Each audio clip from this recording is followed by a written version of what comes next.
Yes, yes, yes, indeed. Yes, indeed. My man has made it on time because I knew he was. I just knew it, man. I just knew it was gonna happen. Yeah, What? I was on the highway getting over here, man. I had to go take care of some rodeo business. All right. Rodeo. Welcome, They brother. released the Rodeo. lineup today, What's by up, the David way. Willis? Let's see. Willis is in the building. We got John. How do I say that? Is it John Simic Jr.? Is that right? What's up, John? I see you. Yo, is there.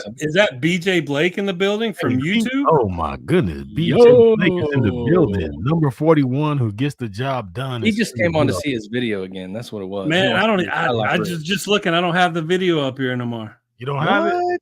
No, I mean I have it. I'll get it at a break or something. That's yeah. All right. Yeah, I enjoyed making that video of you, young man. I'm looking forward to you playing at Austin P. Man, I'm proud of you. I'm happy for you. Yeah, man. I gotta get my Austin P gear up, baby. You know what I'm saying? I gotta get my Austin P background in effect. You know what I mean? I'm still watch Dion, but hey, things change. Things change when your son. Oh, look at that. Oh, I'm for sure. We were just you just said they released the lineups. I was reading them off about Check 30 this minutes out, ago. though. I started seeing real quick. The day that Jelly Roll plays, you guys got to go see that concert.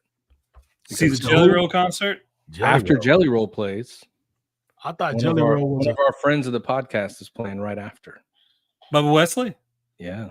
Oh, okay. Ooh, okay. Yeah. When you said Jelly Roll, he's playing on was like what heavy set people call their belly. I didn't know it was actually. Well, I mean, he sings his ass off, though. I'll tell you that. All right. Well, shots but up. Our guy Bubba Wesley playing the rodeo this year. That's a big deal. That's awesome. Real big deal. Yes, sir. Shouts out to my man. Did you see Bubba Wesley playing through Ted Nugent's rig? He's playing through his amp and I guess his pedal set up and everything for tone. But he was playing. He was just noodling, going off. He's just is real crunchy. You could hear it on his social media posts. So yeah, I ain't joking. At some point, Bubba, we're gonna have to, remix Stranglehold. Hey Ty, it sounds like Sarah said that you were going to take her to the rodeo this year. That's what she said. Yeah, absolutely. We're going. I guess it'll be the Jelly Roll and Bubba Wesley Day. There you go. We'll be there. Although I want to see Hank Williams Jr. Hank Williams Jr. was the first concert I ever saw way back in like 1985. Okay. Wow. Were you like 12? 9? 10? I was 10. I was 10. See, I was in Rupp Arena, Lexington, Kentucky. Shout out, Mr. Willis. Lexington, Kentucky, man. I got family in Lexington, Kentucky. Oh, for real? Yeah. That's my place right there. I love Lexington. Been to Lexington a couple of times. My grandfather's from there. He passed away, but still got family in Lexington. My aunt Arizona, she passed away too. She's from Lexington. Man, we're probably related. I'm telling you, I'm related to everybody in the state of Kentucky. Well, might be, man. I mean, the bald head, we kind of got similarities. Right there. Very, very handsome fellows. Nice. Yeah. Think what it is. We all are. If Adam and Eve are the first two people here, we're all related. I don't know what reason why we act like we're not from the same or cut from the same cloth. We all are. Look, my man. I am so glad you said that. My man, Justin Bowens is asking a really good question. Look, I was on the road to hustle to get back because I had to be here. Where the hell is Albert Hero? Yeah, Al has no reason why he's late. Did anybody call him? Yeah, I texted him. I said he might be dying. He might be dyeing his beard. Oh no, he texted me back. Let me see. Listen, Al did not dye his beard today. Almost home, bro. Ass beat off them boots. Oh, that's what happened. He recovering. Like super expensive boots, huh? Yeah, some golden tip boots or something like that. Yeah, Al reminds me of a guy that I was in the Navy with. One of my roommates. Like he would drink some beer and be late at night back in the day when they put all the stuff on TV on the big super QVC deals. Boy, he'd be buying everything, and then the next day he'd get up and walk in the room and be like, "I can't find my bank card." And then he looks, and there's beer cans and his bank card. And he was like, "Oh my god, we got a whole bunch of stuff coming out." Know what I just did there for sure. Yeah. So Al should probably make halftime. I'm assuming he'll probably make halftime. He'll pull in grand appearance as long as he shows up with his boots. We're good. Yeah, right. I gotta see these. Yeah, bro. These $1,000 boots.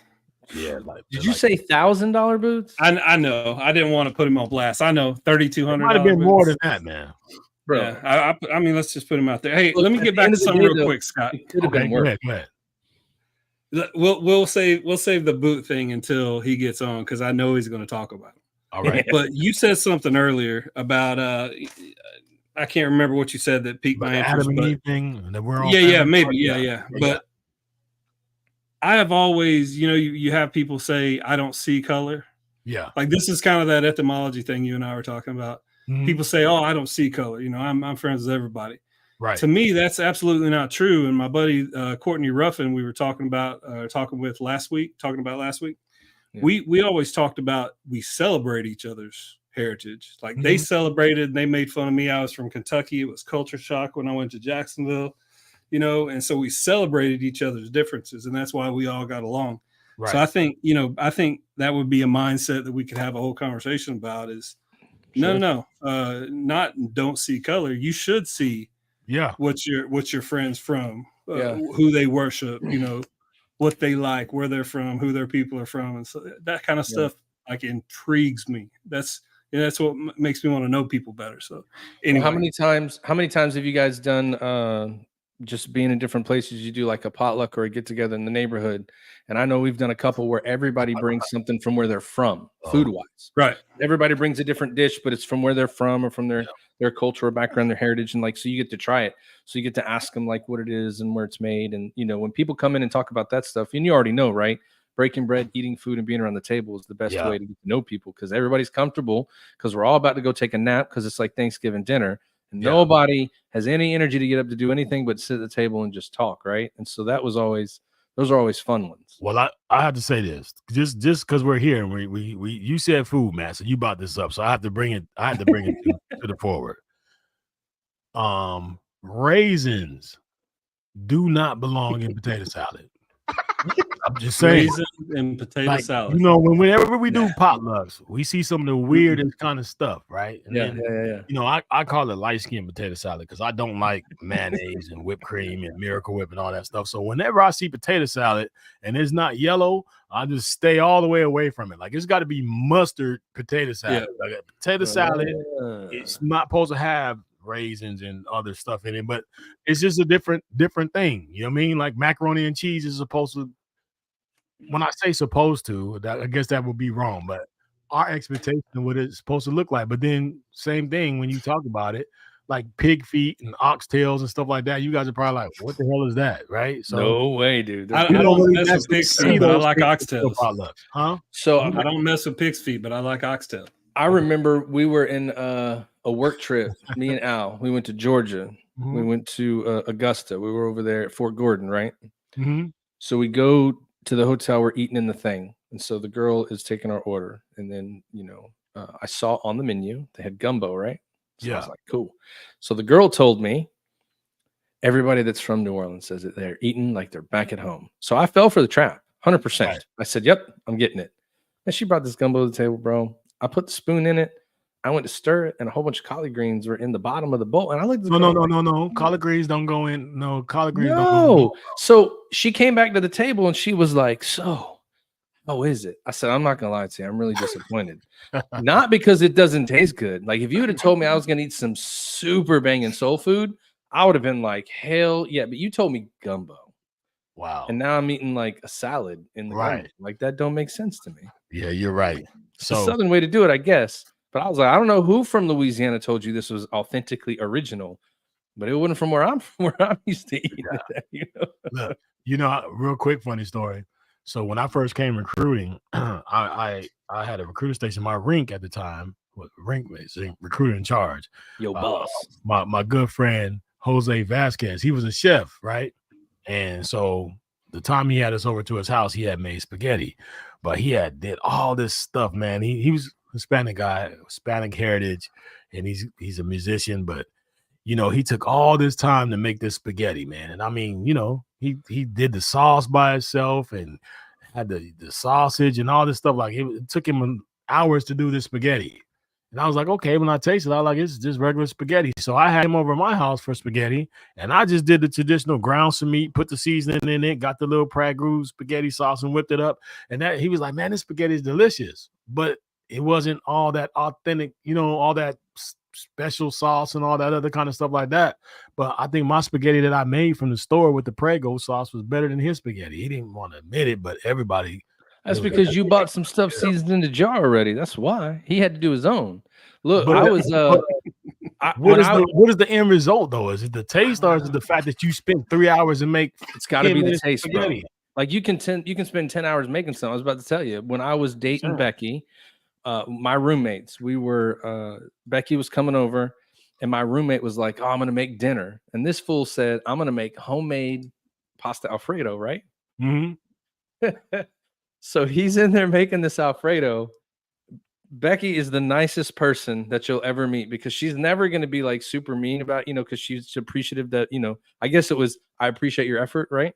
Right. Man, you took one bite of this pasta Alfredo, and dude, like, I don't know how she didn't like just spit it across the room, but he was like, "Is it good?" And she was like, "It's so good." And he's like, "It doesn't taste good." She's like, it's good. Man, we walked out of that room and she goes, "Food now, not that, but food right now. We got to go get something to eat." He was like, "It didn't come out like it did last time." I'm like, "You probably bought it in the jar last time. What made you? You're from Ohio, dude. You're gonna make pasta Alfredo? What are you doing?" Yeah, so I think we all have our specialties. So, of your specialty thing that people know that you're known for. Ty, what is your specialty if it comes to something that you make better than everybody else that the family knows you for? I don't cook much, so I think the thing that people in my family want me to make is French toast. But I prefer to make like hot dogs and macaroni and cheese. That's my favorite. Yeah, I got you. It's real simple stuff's my favorite. So I'm for sure. And I'm kind of bland. I'm a little bit bland. My wife loves real hot stuff. Tatum loves hot stuff. Yeah. But I'm kind of a savory. I like savory. Got you. Matt, what about you, bro? So I think the thing that my family would tell you they would want me to make the most is homemade tomato soup and grilled cheese. Just tomato soup and grilled cheese? Tomato soup and grilled cheese, yeah. My grandma used to like that. Yeah, make it from scratch. Especially like it's about to get cold, right? When it's cold, it's like, hey, we got to make some of that soup. Damn, tomato soup.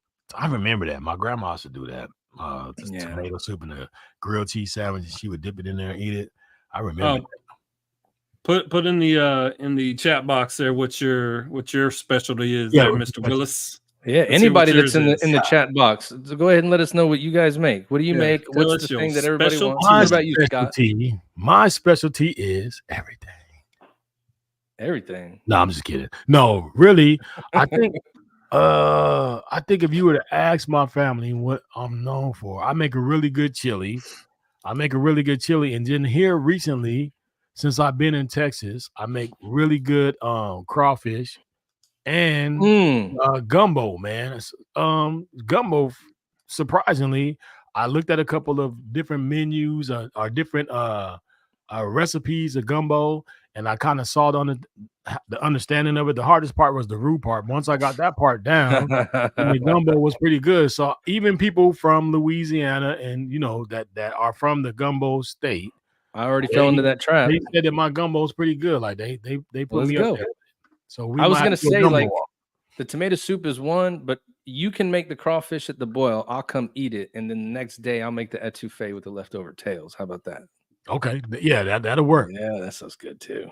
Yeah, and you know what? I was allergic to shellfish for a long time, man. It wasn't until I tried to do the crawfish to where once I did the crawfish, it somehow relieved my allergic reaction that I ever had with shellfish. Before, if I ate shrimp or lobster tails or crab, my throat would swell up and I had to take the Benadryl or whatever it was to fix myself. But once I started eating the crawfish, and it kind of took that away. So since I've been in Texas, I've been able to eat everything. So now I can eat lobster tails and crab legs and all the good stuff. Yeah, well, maybe you're closetly from Louisiana, not Colorado. Maybe so. That might be it. Maybe so. I tell you what, though, I like Kevin's answer. That dude says he makes all kinds of runs. Like he makes runs to the liquor store. Yeah, that's what I'm talking about. I saw something about some cornbread. David Willis said cornbread pancakes. He also White said Mike says he likes making ex-wives. Pepperoni roll. Oh yeah, hey, yeah, I was pretty good at that too, man. Hey, look, White Mike tried to get into the drawing we had for the national championship, right? So White Mike sends me, the Hero household was super hoping that Washington would win, right? So White Mike was like, Washington, just go ahead and make the hoodie, get it in the mail, and send it before the game's over, right? Right. Man, Michigan started playing football, and I got a whole bunch of messages like, how many times can we change our answer? I'm just asking for a friend. And then apparently Eddie at the liquor store was going to bet for him, but he got it in after the first quarter. That was funny. He was like, can I change?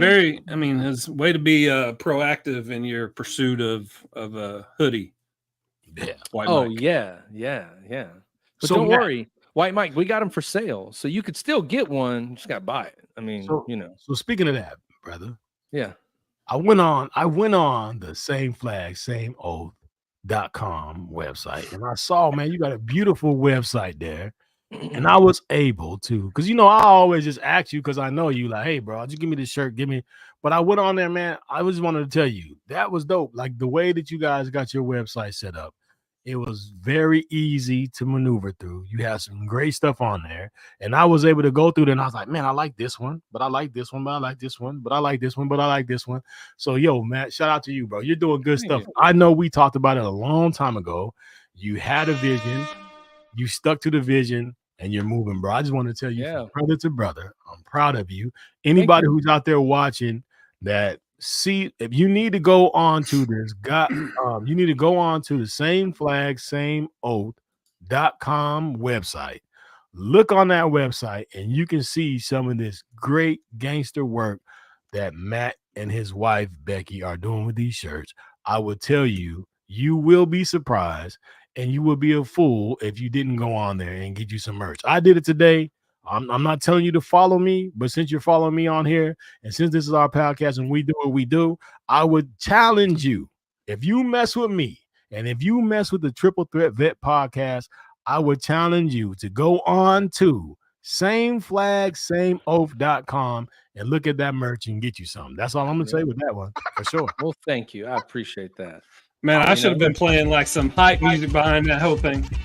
I was impressed, bro. It's just us today, you know what I mean? So we can do what we want to do today, but I just want to give a shout. I got to give my man Matt some flowers, man. He's been working hard, man, and he's been doing his thing.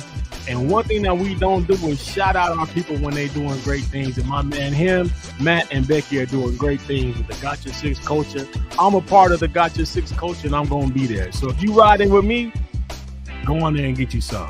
Yes, sir. Yes, sir. Thank you. I appreciate that. My man. I appreciate it.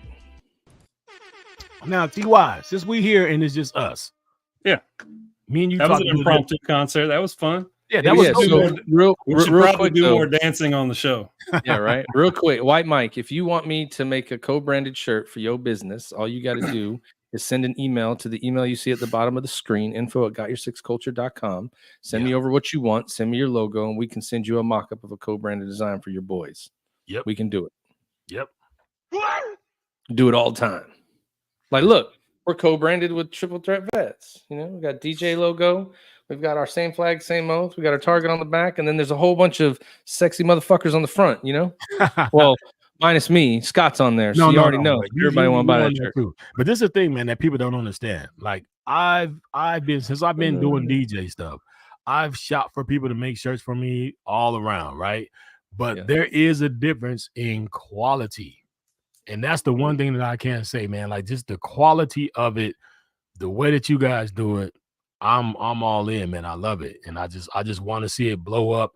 I know the only way it's going to blow up is people show up. So I'm challenging everybody who follows the Triple Threat Vet podcast or is down with us, like you say you're down with us. I want you guys just to check it out. And if you check it out and you're disappointed, let us know, because I'm sure my man Matt will fix it.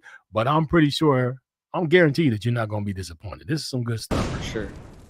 I tell you what, though. It's the bomb, yo. Yeah, everybody that's on here, though, I mean, New Year's Day, if you follow us, you had an opportunity to win a drawing that was put on by Got Your Six, and then we partnered that up with the podcast and Project Zero. We just did a hoodie giveaway for the national championship game that I got right, by the way. I got right. My man, David Willis, thank you. He's been repping our shirts on the Homefront Sit Rep podcast, so you can see him on that, twice a week. But it's been a good ride, man. I tell you what. From when we started to where we're at now, like, you learn a lot. And so that's the one thing, Scott, that you brought up that I feel like we do a really good job at is the quality of the product, because we bought t-shirts like all the time in the Navy and got shirts made all the time in the Chiefs mess, or your command shirts, or just for anything. And knowing what I know now, man, we got ripped off in the Navy, dude. Oh yeah, ripped for sure. off. Those people was just taking your money, and they didn't put as much time and effort into it. So that's one of the things that we pride in, is sending you over what it's going to look like, making sure that it looks good. And, if your logo needs to be fixed up, we do that for you too. Make sure that everything's right. Yep. And see me, man, I'm the big hot tizzle for shizzle dizzle. I'm not going to put something out there that's going to come back and smack me in the face. And I'm just going to tell you that if you get something from there, the quality, because I know the person who's behind it, and I know how much of a professional person that you and your wife are. Like, you guys aren't just going to send out something. If it's not exactly how you want it, it's not going out there. And that's what makes it. There's a lot of places that you can go to where, they're so busy, so many things are going on. They just throw some stuff on there. If you like it, if you didn't, you pay for it and it was over with. We've personally had conversations about products that have came across, and you have always been one like, nope, if it's not exactly what you want, we're redoing it. And this is how we're going. So like I said, I know what I'm getting. I know the quality of it. And I'm just, as my voice out here to you guys, since it's just us today, I want you guys just to go on there and just look at it. Just go on there and just look at this stuff. I'm telling you, you're going to be surprised. So go on there and look at it, and let's do what we do, man. This is the Triple Threat Vet podcast. Phenomenal. We're here. I was wondering where that was. It's phenomenal. You're gonna love it. So Al's here, right? But he's here, but he's not here. The spirit of Al. He's hanging out today. And that's a big old. Is that the one that he's not the one that's at the that's the one that you black tea bagged. Oh, so he's still alive. Yeah, bro, that's the one that we brought back to life. Way back in HEB, you got to go back where the black tea's at. Yeah, bro. In the back of the HEB, all the way in the corner over there, the black tea bag. So I see Josh Hammonds, you're in the building, Chiefs. I know you're Chief. If you guys want shirts that look good and they're going to feel good and they're going to come out right, give us a call, man. We'll give you a deal. We take care of our brothers, sisters that are veterans, first responders. And White Mike, I can do anything. I can do dry fit, dry blend. I can do soft style. I can do heavy cotton. I can do hoodies. I can do anything. I just need to know what you need, That's what I'm saying. What? Okay. What? Yeah. So, going back to that TY. Yeah. Where we at? We at almost at the halfway point. But there was another thing that you shared with me today when we were talking. Do you want to talk about the poem that we saw, because I think that was gotcha. Yeah, that's important, man. So we've been doing this show this is the 29th episode. Damn, and 29. Damn, we've been doing this episode for 29 episodes, and people write in all the time. They ask crazy questions. So we laugh sometimes. Sometimes people want to be on the podcast. Sometimes people just trying to sell you something. But other times people will share with you like what's going on in their life. So this guy would share it, and he was going to write some stuff for us, and he actually wrote a poem for the show and said we could read it on. So this is a veteran. Listens to the show. He listens to the Tip of the Spear podcast. He listens to the Sit Rep, the Homefront Sit Rep podcast. So this is from Rick Ames. Why is there war? Actually, Blake, you read this, because you read this earlier when I was showing it to you. It sounded so much better. All right, here we go. This is a poem from my man Rick Ames. I'm gonna try to do it some justice here. The question is, why is there war? As the sun sets on another day, the bugle in the distance softly play. Just when you think the day is at end, out of the distance comes 1,000 men. Shots were fired and men had to die. Your best friend dropped, but there's no time to cry. Bullets land around you as you lay in your hole. If this is the road to freedom, it's one hell of a toll. The shooting finally stops, and this is our score. But when you stop and ask yourself, why is there war? Damn.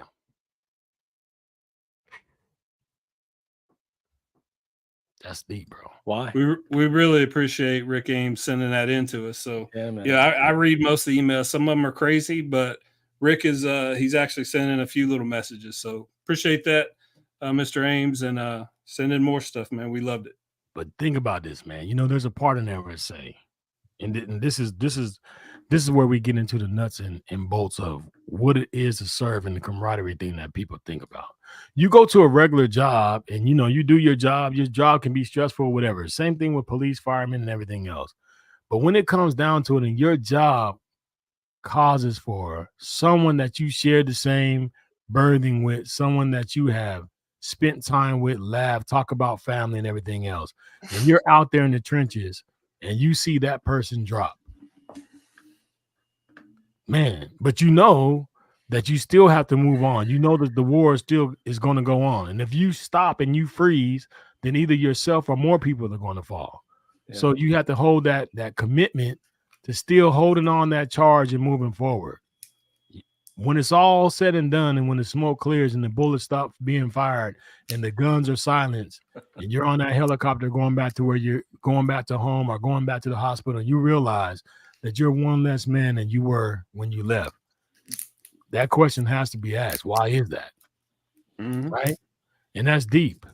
So when people think about, you know, some of the mental states that people have when they come home, those are the things that we don't want to talk about because it's hard to talk about. But those are the things that run through your mind all the time to wonder why, right?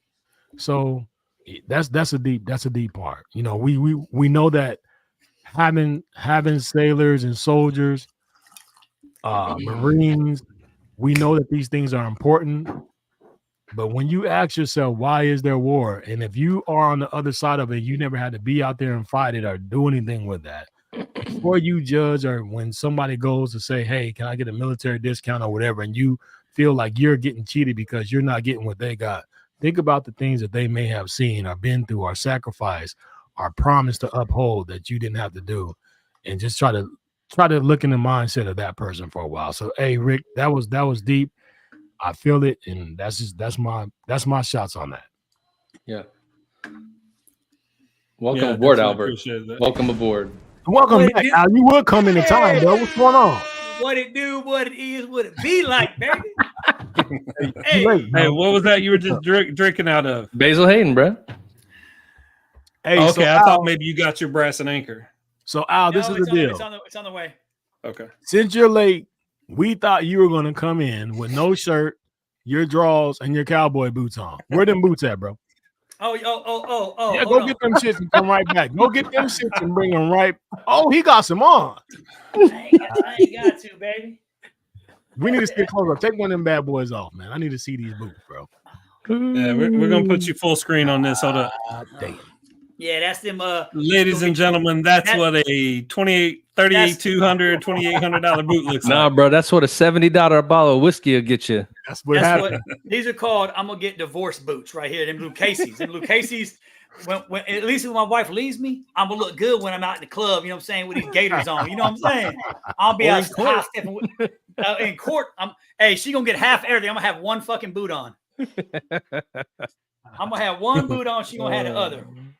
Hey, have y'all seen that guy on social media that does the reels where his haircut is so good? He goes to a barber, they trim him up so nice. He gets up in the barber's face and he's like, "Man, you know, you just caused me to get a divorce because you know I gotta be in the streets when I got this." Yeah. Anyway, yeah. It's funny. What you just did reminded me of that, Al. So hey, Joshua Hammond said one of my favorite quotes is, "War is old men talking while young men die."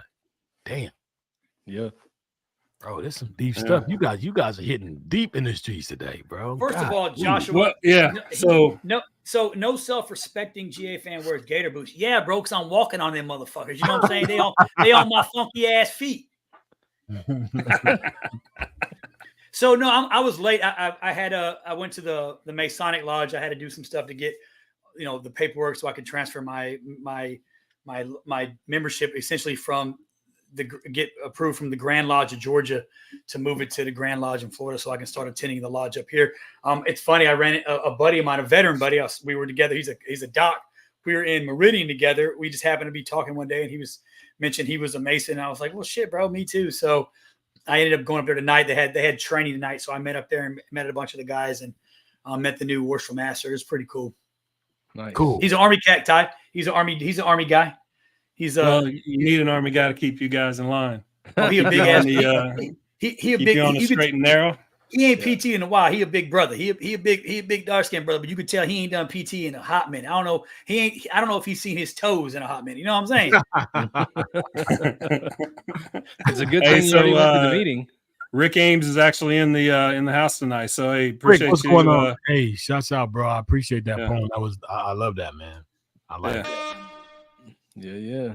My DJ horn is not as good as DJ. Yeah, man, what's Rose, going on? man. You You know gotta what? get your horn fixed, man. I'm gonna bring my. What I did is I changed up my stuff in my room from podcasting, from DJing and podcasting. So I'm gonna bring my thing back out. We gotta. Yeah, you got the horn. Yeah, You gotta 15 make sure seconds you later. there you go. Okay, you gotta get it. Was Matt? You were on time. You made it. Matt sure was on time, bro. He's Damn, on bro. time. I was hoping to come on. Yeah, late he had just like 30 fucking- seconds left in the countdown. He popped in. Oh man, I was gonna talk so much shit, bro. We already did. Don't worry. You can go back and watch it. I seen the comments. I see my boy. I see my little brother White Mike's on here. My David, what's up? Justin Bowens, oh bitch ass dude. Yeah, he Hey, let said me say- you hey. shouldn't be drinking Boone's Farm out of a Basil Hayden bottle. Like we saw you pretend to pull plastic. Hey, so I was gonna bring something up, and this kind of pertains to Justin. And I want Justin to answer it, right? Me and Ty were talking, and there's actually a analytical statistical stat that talks about certain sexual positions for like making like attractive kids and making unattractive kids. No bullshit. Like, so what? Somebody guess what is the position, the sexual position where you are more likely, like an 85% chance of having an unattractive child? Unattractive child. Yeah, probably. I don't know what you think, Matt. Like missionary or something. What you think, Scott? Nah. Doggy if you style. have an unattractive child, then it probably happened in the backseat of the car. And there's stats on this. Squinch what are no the stats? space. You don't have no room.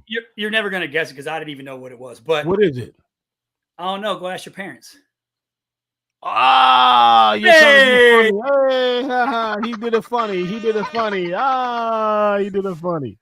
were you talking to stand up now? That wasn't.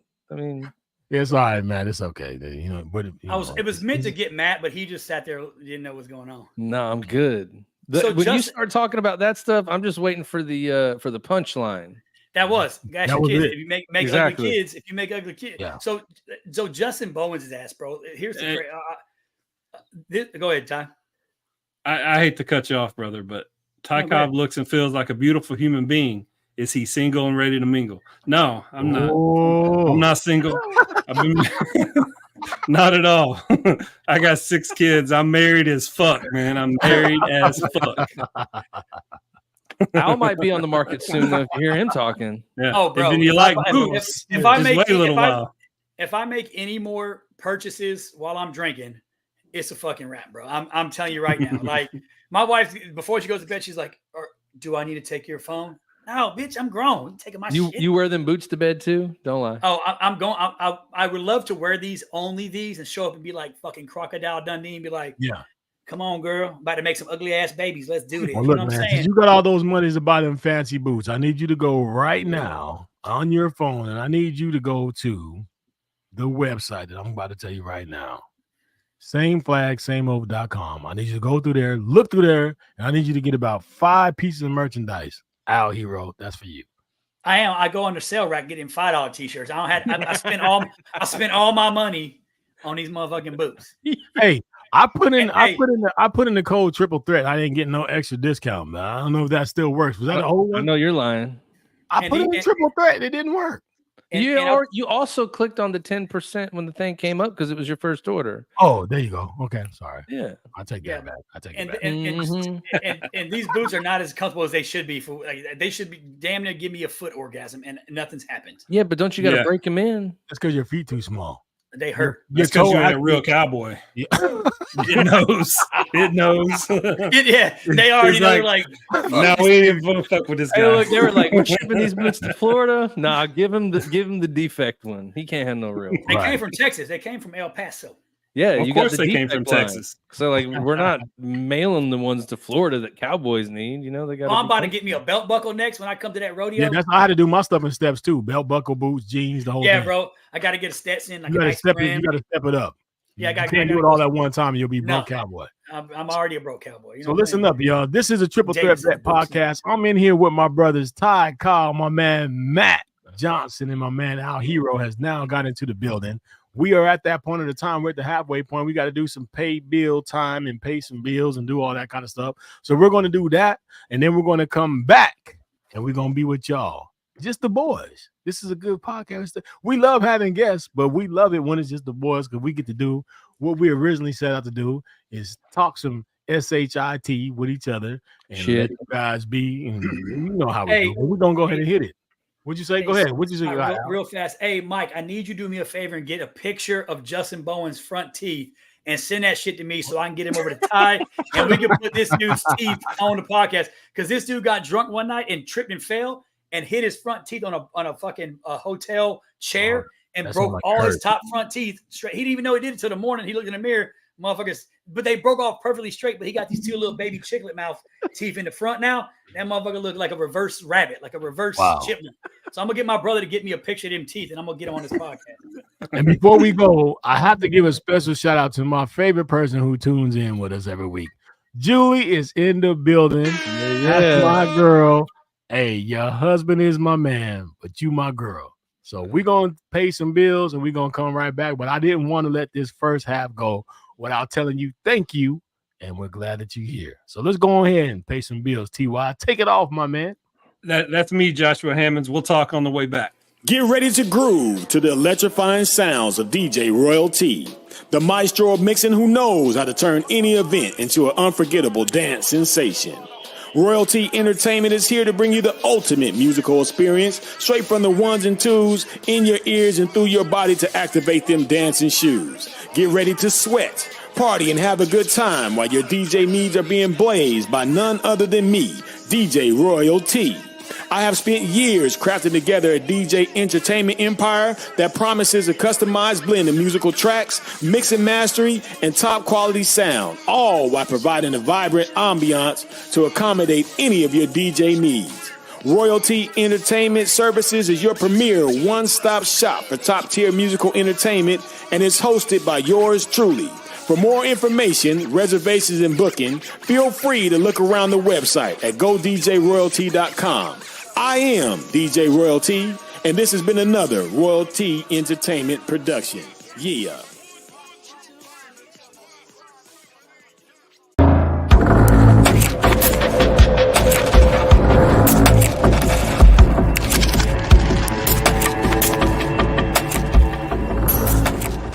Gear up in style wearing Got Your Six apparel. Every purchase makes a difference. It's more than just clothing, it's a statement of gratitude. Upgrade without breaking the bank. Discover cost-effective, high-quality clothing made in the USA. Each shirt is handcrafted by our team in the great state of Texas and shipped for free to your front door. Got Your Six is where quality meets purpose. We're a small veteran-owned business that takes pride in the mission and the value of our products. Join us in growing a community, supporting our heroes, veterans, and first responders by wearing a custom design. I thought you'd never ask. Visit sameflagsameoath.com and use the code TRIPLETHREAT for 10% off.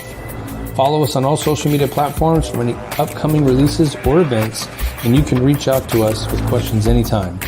We are here to support our brothers and sisters.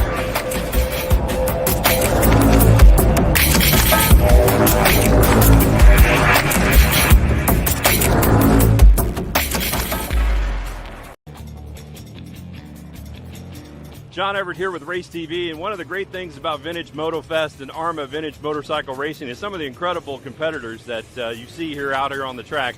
What attracted you to sidecar racing? Well, we actually got married on a sidecar at a Moto Guzzi rally 20 years ago this year. So now tell us about the bike. What kind of bike do you guys have?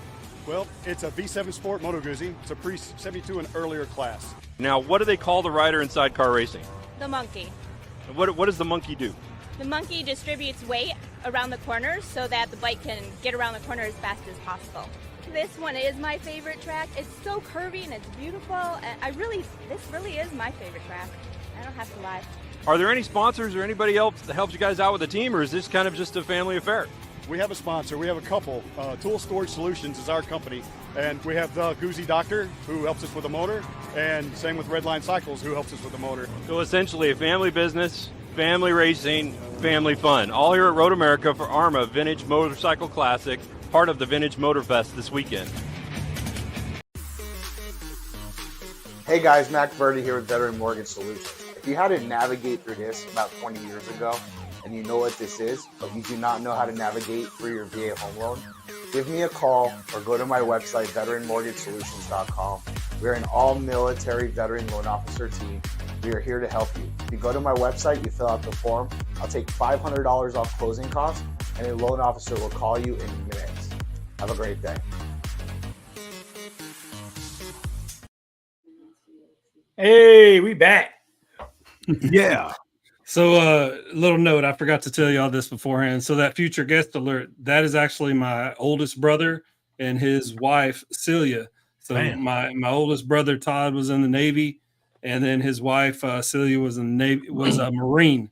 So shout out to them. We were having a phone conversation, and they were like, I asked him, would you ever want to come on the podcast? He's like, I don't, really do stuff like that. But I don't know what I talk about with you combat guys. And I was just trying to tell my oldest brother, like, this dude's been a hero to me my entire life. And the stories that he told me of and the adventures that he had, I won't ruin it now, but I'm telling you, when you meet my older brother, you'll realize why I'm so friggin' awesome. So anyway. I'll tell you what. You're definitely the good looking one, bro. And it's funny, he was Navy, she was Marine Corps. I'm sorry. That's me. Hey, that's awesome. Hey, you said she was Marine Corps, Ty?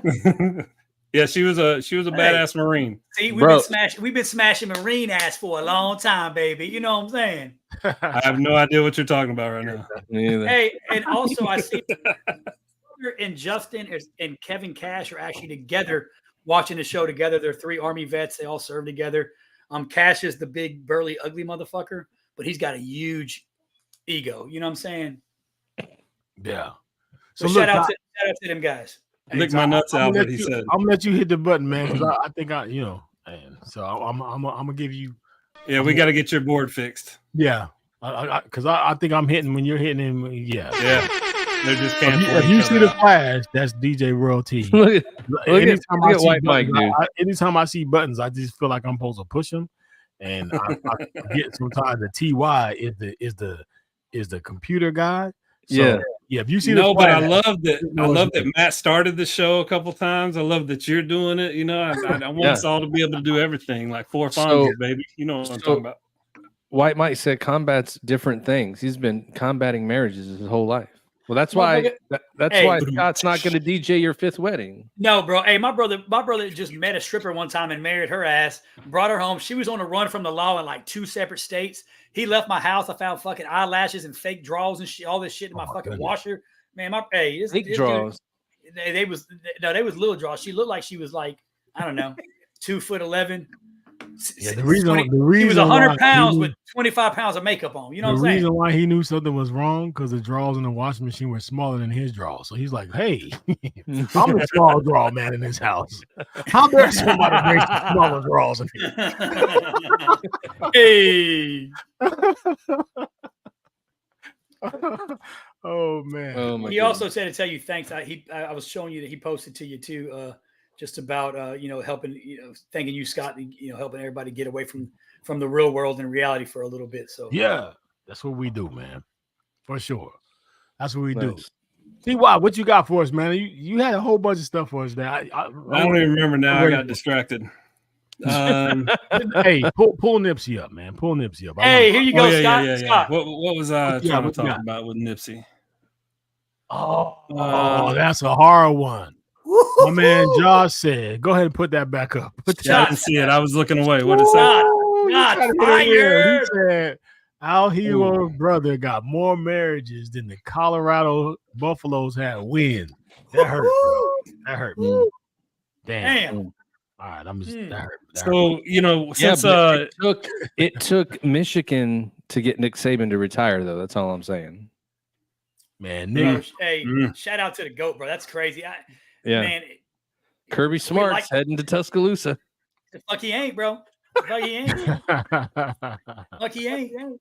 Listen, this is the thing. You can't win them all, but you have to give Nick his flowers for what he did with that Alabama franchise. Them guys is balled out. You hate them because you love them. You love them because you hate them. Yeah. And it's not going to be the same without him there. And I'm just going to tell you, it's all about competition. It's all about that whole thing. And you know that when you are going to go up against Nick, you're going to have to bring your A game. People have figured it out here lately on how to stop it, but it's just, you know what I mean? It's one of those things. You can't take away greatness, and nobody can underwrite what he's done for that franchise, for that team, and what he meant to Alabama. So for me, I'm just a nobody, but my man Nick, hey, appreciate what do you think the reaction in the room was when he walked in the door and he went, guys, we need to talk? Yeah. I bet you everybody was like, oh yeah. Hey, Dude. bro, I bet it was like what Biggie say, sad singing and flower bringing, bro. I bet it was, man. Look, Nick Saban leaving Alabama to retire was like LeBron leaving Cleveland to go to Miami. People was like, oh yeah, for sure. Yeah. That's a fair comparison. Yeah, I got family in Mobile. What about, Belichick leaving New England? Yeah. And them two are best friends, and they did it on the same day. Yeah, that's pretty interesting. Even Becky, Becky, I love you, Becky. I want to apologize for my post on Facebook because she damn sure sent me a message like, I will fucking defriend you. Like she's our friendship, bro. Because I was like, Nick is the GOAT. Fair winds following seas type of shit. She was like, I will I thought she would have, if I was in the room, I would have got cut. Like I wouldn't even, I can't even come stay at the house anymore. So Ty, keep my room and Scott, get my room ready because I'm no longer allowed at the Johnson's family house. If he wasn't so great, it wouldn't matter. And that's the thing, because he was great. You hate him because you love him, and you love him because you hate him. I got family. My family's from Mobile. So my dad is from Mobile, Alabama. My sister's from Mobile, Alabama. So, they're diehard Alabama. It's Roll Tide and ain't nothing else. My man, Roll Tide till you die. Hey, Mike said they didn't know he was retiring because no one in Alabama can read. So somebody at Georgia fan had to read the retirement letter to him. Hey, oh boy, hey, if your family's from Mobile, bro, I get the Mobile news where I'm at. Like Pensacola news is like a first short period. So most of the news I watch, bro, Mobile is like damn baby Iraq, bro. Somebody getting killed in Mobile every day. They had a road rage incident today. Yeah. Pulled over at a rest area, and all of a sudden, like somebody got their leg broken, and one dude got a felony. Like, damn, this dude got out and broke somebody's leg in Mobile, bro. Mobile is like Chirac. It's like baby Chicago. Yeah, it goes down in Mobile. Mobile is a scary place. Mm-hmm. Oh man. So Ty, you gonna pull that up for me? I'm sorry. Berto needed my itinerary for a trip. We're going out to Lake Tahoe later on this year. So he needed my itinerary, so I had to interrupt the show. My bad. Damn, Berto. So I mean, I guess I was supposed to have already sent it. So my bad. I don't want to mess up our licensed clinical social worker. I don't want to piss him off. So come on the show. Funny story about our licensed clinical social worker, though. Funny story. Yeah. He don't even know what apartment he lives in. Oh yeah. Yeah. I sent him a guest shirt for the podcast, and then all of a sudden I get this notice that was like, "Hey man, this thing's being returned. It's got the wrong address." So I called him, And I was like, hey man, did like this thing's being returned? And then he goes, well, maybe they texted it wrong. I'm like, no, Ty sent me the contact you sent him with your address on it. He was like, probably made a mistake. I'm like, hey, it don't bode well for the Army because Ty had one dude on here who couldn't use the iPhone. He couldn't figure out the buttons. Hey, you know what they can do though? Bro. Warheads on foreheads, dude. That's all. it. You know? Yeah. Hey, I talked to CMC. I talked to Big Dog Don Massey. He said he ain't got it yet. And I told him I was going to follow back. I know he ain't got the shirt yet. Tell him calm down. He'll be all right. We'll get it. I ain't got my whiskey from some guys I know either, so I don't give a fuck about his shirt. I haven't finished peeing in it yet. I gotta wait. Yeah. Hey, I like that. That's making it spicy, Sailor. Tell Don Massey to get on here while we live sometimes and like interact. Yeah. Shirt might get there faster. Hey, shout out to Josh Morris. He's not on tonight, but he did FaceTime me. I couldn't call him back. I just tried, but he's overseas doing God's work, so he still watches. He can't get on live because he's the time difference, but he still is watching every episode. So just want to shout out to my little brother Josh for sure. For sure. Yeah. So the last time, pull this up real quick. Okay. All right, if you look at the people in your circle and you don't get inspired, you don't have a circle, you have a cage. Facts. True. Say that one more time. Say that one more time. If you look at the people in your circle and you don't get inspired, you don't have a circle, you have a cage. Bam. Yeah. So I was thinking about this earlier because of Matt was going to be gone. He's kind of our moderator. Al was going to be gone. He's kind of our comic relief. And I was jokingly saying to Scott and Al actually earlier, oh man, we're going to be on here without adult supervision. What's going to happen? And I think we come out and we just be ourselves, on a show where, shout out to Mr. Walker that he's under the weather, so he couldn't make it onto the show. He's supposed to be our guest tonight. We'll get him, rescheduled at another time. So shout out to you, brother, out there, still an active duty Navy recruiter, right? No. He's retired. No. He's retired. Okay. Yeah, he's retired. I thought he was still active duty. Okay. He looks young in the picture, so that's why. Black don't crack, bro. Scott looks like he's 19, no. bro. He looks young. He ain't. That motherfucker ain't young, bro. That's like Photoshop and all that Instagram filter. I got to get my buddy Terry Coker on here. Like he's from New York, so he had a picture when he was 16, and then like he's like a year or two older than me. There's no difference, between those two pictures. That water in New York, bro. I'm telling you.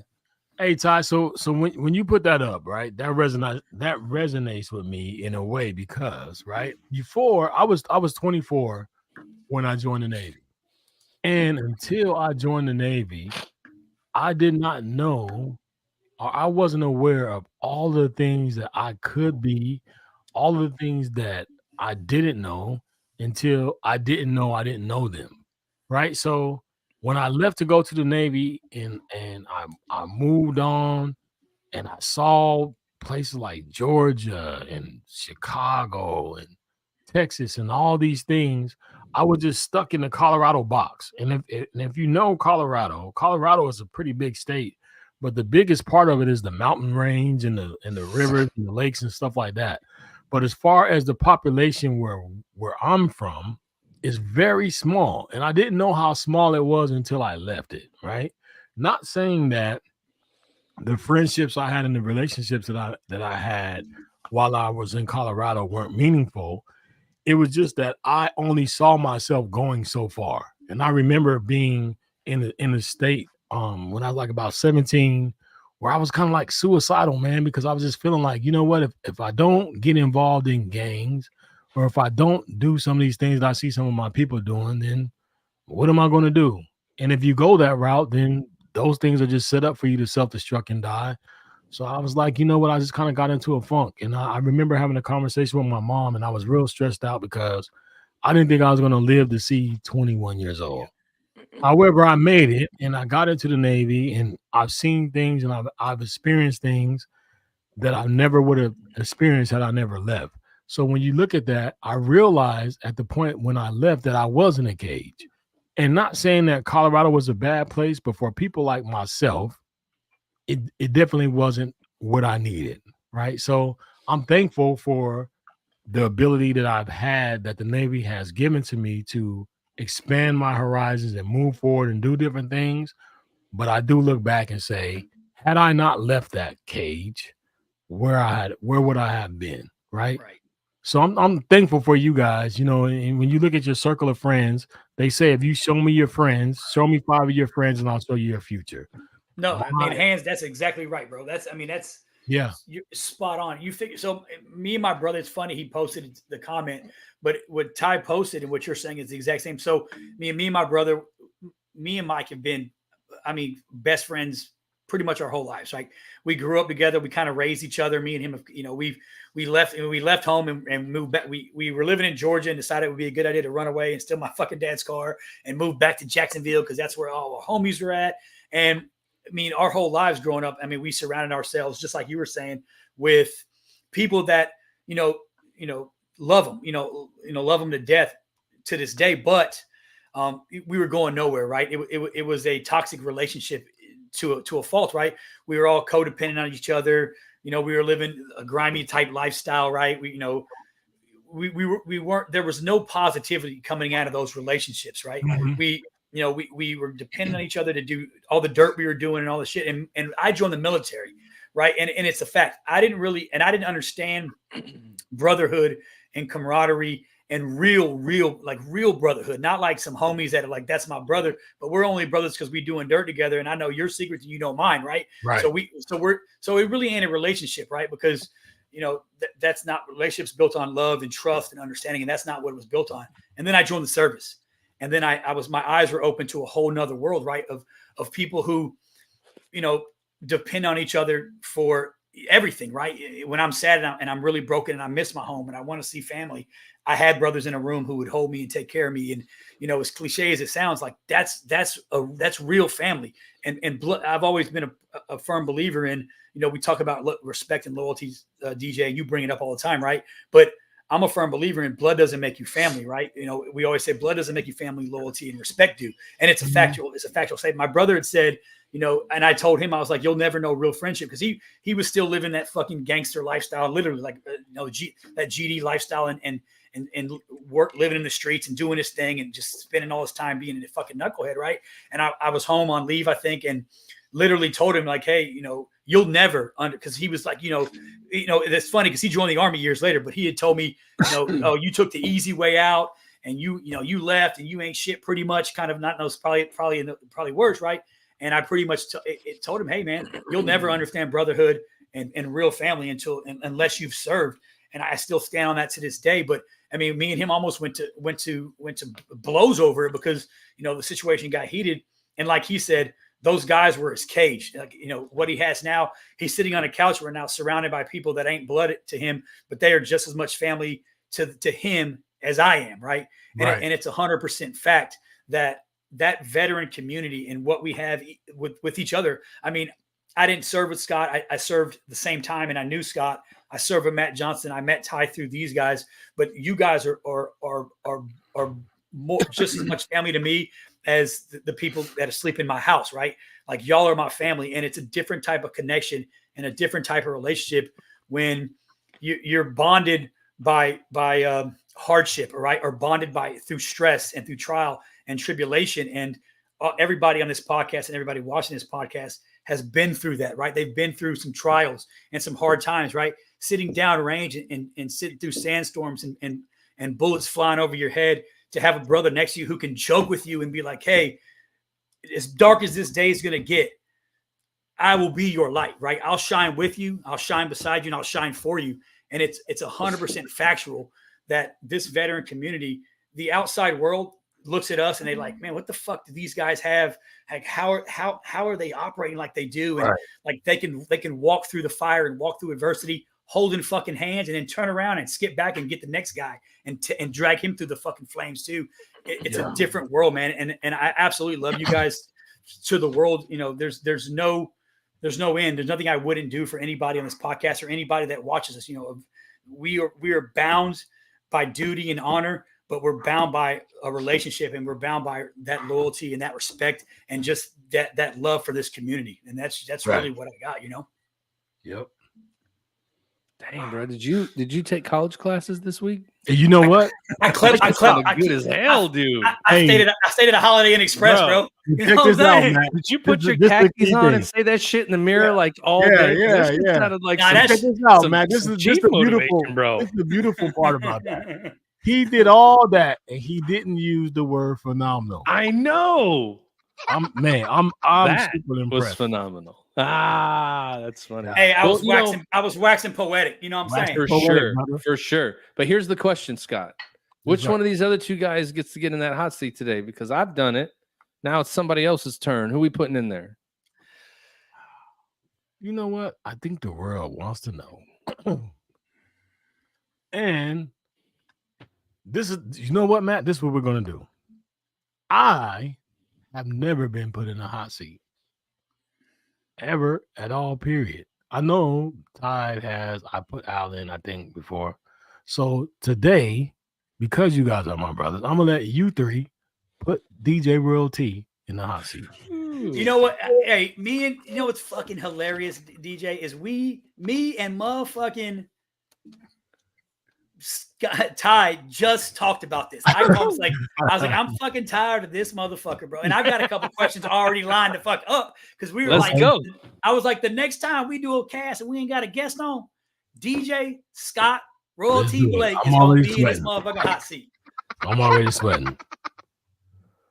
Why are you sweating? You ain't got nothing to sweat about. It's all right. You know, hey, but you know me. I'm gonna give you the God's honest truth, nothing but the truth, and that's what we do. So I'm gonna get myself ready. Okay, You shoot them at me. here we go. So Al, you got a couple questions ready. So I guess you get to ask the first question. So my first question is really easy because Scott, you Hold are on. a DJ. Oh, sorry. You are a DJ and you are, you're kindred spirit with that phenomenal music world, right? That's what you do. That's your passion, right? One of your passions, right? So you've asked a lot of questions about artists and shit like that. I want to know I got two questions in the music world, but I'm going to ask the first one first because, I want to give some love to the ladies, right? I want to know your top, and it's going to be a hard one, top 5 female vocalists or artists, however you want to say it, of all time. Female vocalists. So this is singers. Singers, doesn't matter what genre, just your 5 vocalists of all time. Female. All right. Split Top tail whiskey 5. biscuit, My number one favorite voice to hear that I think is unmatched is Whitney Houston. She's number 1. Number 2 voice, Patti LaBelle. Number 3 female voice, Pamela Mann. Number 4, somebody who hits my soul when I hear them sing. Oh man, I gotta say Jennifer Hudson. After Jennifer Hudson, I have to say, go hit my soul, man. Jeez. That hits these notes that just hit me whenever I hear them sing. Alicia Keys has to be up there.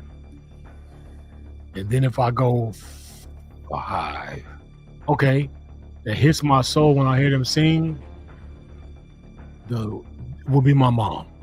Okay. Hey, I'll take it. I was waiting on Lauryn Hill or damn Mary J, but no, I respect the mom. Your mom was an artist. No, my mom. I'm saying she's a singer, right? She just sings. She's, when my mom she would be around the house and cleaning, and she would just sing. And she, one of the songs that she sang was that "I Love Me Some Him." Was one of the favorite songs I like to hear her sing. Nice. But she just sang with a lot of passion. So yeah, I loved it. All right. Well, Matt, I guess you're up, bro. I guess so. I guess I'm up. So Scott, you put me through the business the last time that I was in here, which is good. I like that. But I know that you've been through a ton, right? And I know that you love music, and I know that you love like almost anything. So what I want to know, It's not anything in music. I'm not going to go to the classic LeBron or Michael Jordan because we know already what your answer is. Yeah, you know. Unless you're a closet Michael Jordan fan, are you? No? Okay. So what I would want to know, so for you asked me a question one time that was pretty difficult to sit and think about. I want to ask you the same question. Yes, so house is burning. Yep. You're in there. Yeah. Your family's in there. Mhm. So I want you to take me through the same thing. You know, Renee's in there. Your kids are in there. Everybody's in the building. It's burning, right? Yes. You can get one person out. Who is it and why? Is the fire upstairs or downstairs? You live in a one-story house. One-story house. The house is on fire.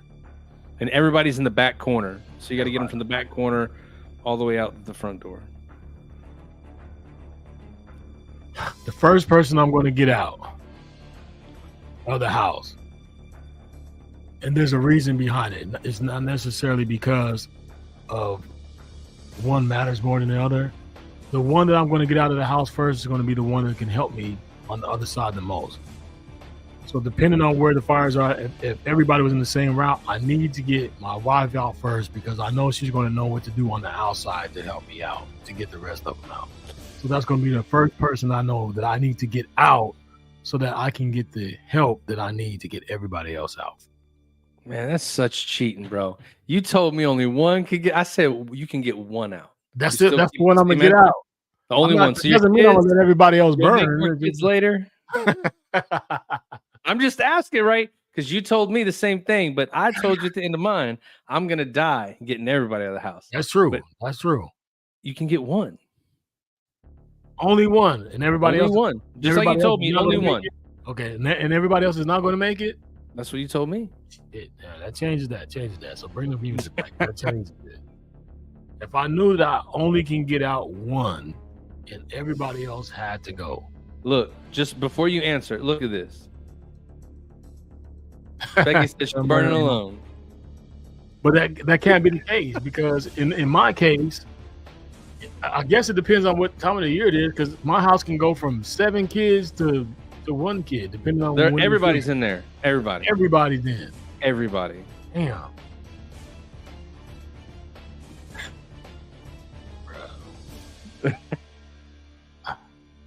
You know what? I would have to, if I knew I couldn't get everybody out. Damn, man. If I knew I couldn't get everybody out, but I had to get one.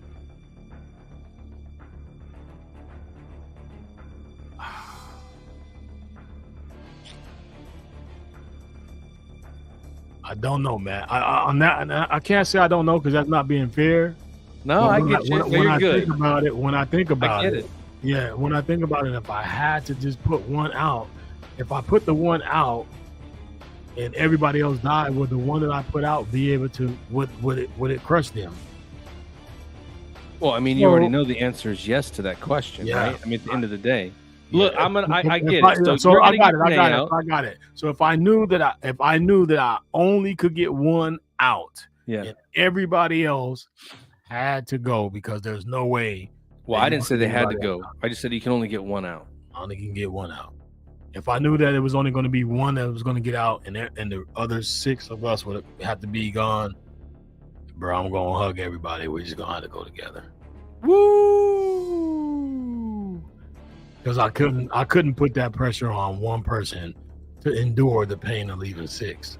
I get you. Oh, yeah. I get you. Well, now, we got the wax poetic coming up next. Whew, that hurts, man. I can imagine this. Yeah, that's a rough one. Yeah. It's never an easy answer. All right, I'm gonna go a little bit easier on you because this is something that. How old are you? If I'm allowed to ask that. 49. Be 50 next year. Right, same. So we're the same age. So growing up, I assume we probably had a lot of the same. We probably watched a lot of the same TV shows, movies. Yes. Just knowing from what I know from me and you, we probably shared a lot of the same things. So yes. Who was your childhood celebrity crush? My childhood celebrity crush is easy. My wife even knows this. My childhood celebrity crush was Wonder Woman. Like the original Linda Carter? The original Linda Carter Wonder Woman. When I was a kid, I used to pretend that Wonder Woman was my wife. And I would kiss my pillow and hug her and stuff like that. You know, that's what it was. I was deeply in love with Linda Carter and Wonder Woman. That's my favorite crush of all time growing up. That's an excellent answer. I remember watching the Fall Guys, so you know all that whole at that same time as when those shows came through. So that's cool. Yeah. All right. I guess Al's up next. I knew Scott like this. You got another one, Al? Hey, yeah, I got a couple. I've had them all week. All right. Hey, you know, I knew Scott liked them snow bunnies. That's what's up, bro. I appreciate you, homie. Hey. That was Wonder Woman, man. Repping for the bright skinned folks. I feel you. Hey, so I've got 4 questions, but I'll ask this one first, right? Okay. Would you rather be street smart or book smart? Like, you know, being 49 now, knowing what you know now, would you rather be street smart or book smart, and why? I would rather be street smart. And the reason why is because anybody can read a book and have their perception of what they get from the book. But everybody can't go to the street and survive in the street. And there's not a book that you can read that can prepare you for the things that happen in the street. You have some of the most slickest, smartest, but dumbest people that are out there on the street that their whole goal is to finagle you in a way that a book could never help you from. So when it comes down to it, I've always tried to keep my head on the swivel and keep my ear to the street, because there's not a book that you can read that's going to get you prepared for when somebody pulls a gun on you and says, "Give it up, spook." Hey, real quick, hey, DJ, hey, and Matt, before I ask, I'm gonna ask one more question, and just because I want to get mine over the way. We got Adrian watching the show tonight. Miss Mac, hey, what's going on? Hey, my boo, what's up, Adrian? Mac is in the building. Yes, sir.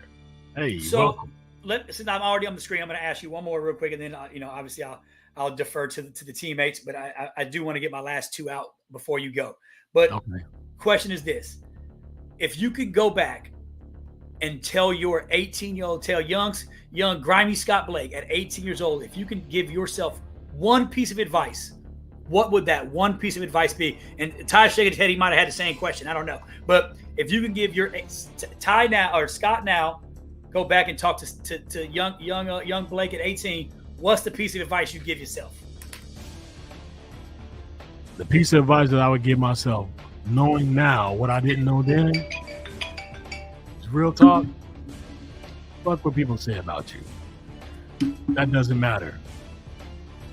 And until I understood that you can always aspire to make people happy by how you move, right?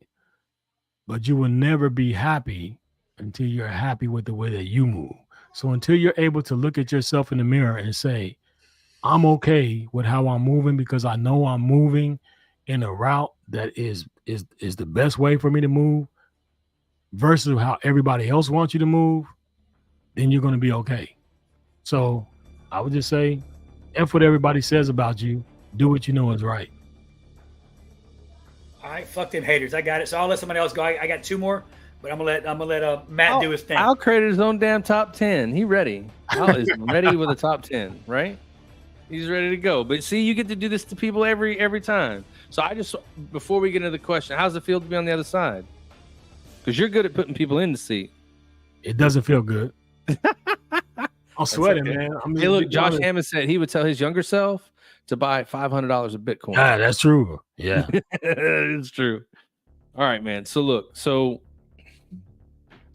I feel like you're a well-rounded person when it comes to all kinds of stuff. I've heard you talk basketball. I've heard you talk football. Yeah.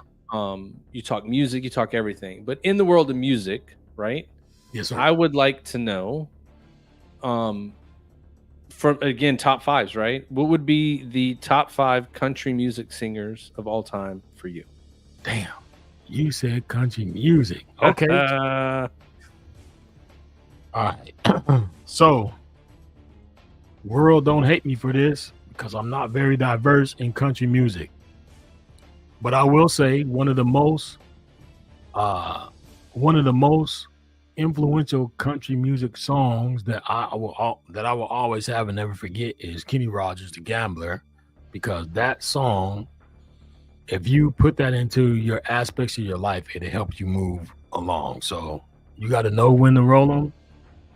Now you got to know when to hold them, know when to fold them, know when to walk away, know when to run. You never count your money while you're sitting at the table. There'll be time enough to count it when the counting's done. You can put that in too many aspects. So that's my favorite country song of all time. Gotcha. After that, Kenny Rogers. We got 4 Kenny more. Rogers is Run. Bubba Wesley is coming right after that because I've been listening to that a lot. There you go. Since I had the opportunity to meet that kind spirit. Favorite Bubba Wesley song. Favorite Bubba Wesley song is I Can't Get You Off My Mind While You're Sitting on My Face is my favorite song by Bubba Wesley. And my wife likes it and we listen to that. Okay. Let's see. Country Western. If you tell me to sing songs from it, I probably couldn't do it.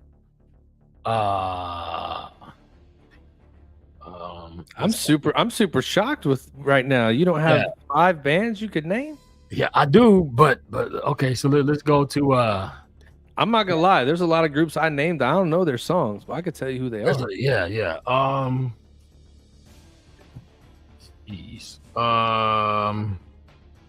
Country. I listen to country songs, but I don't necessarily know the artist of them. All right, good. Go ahead and sing it, and then we'll tell you who that is, and we can name them on your top 5.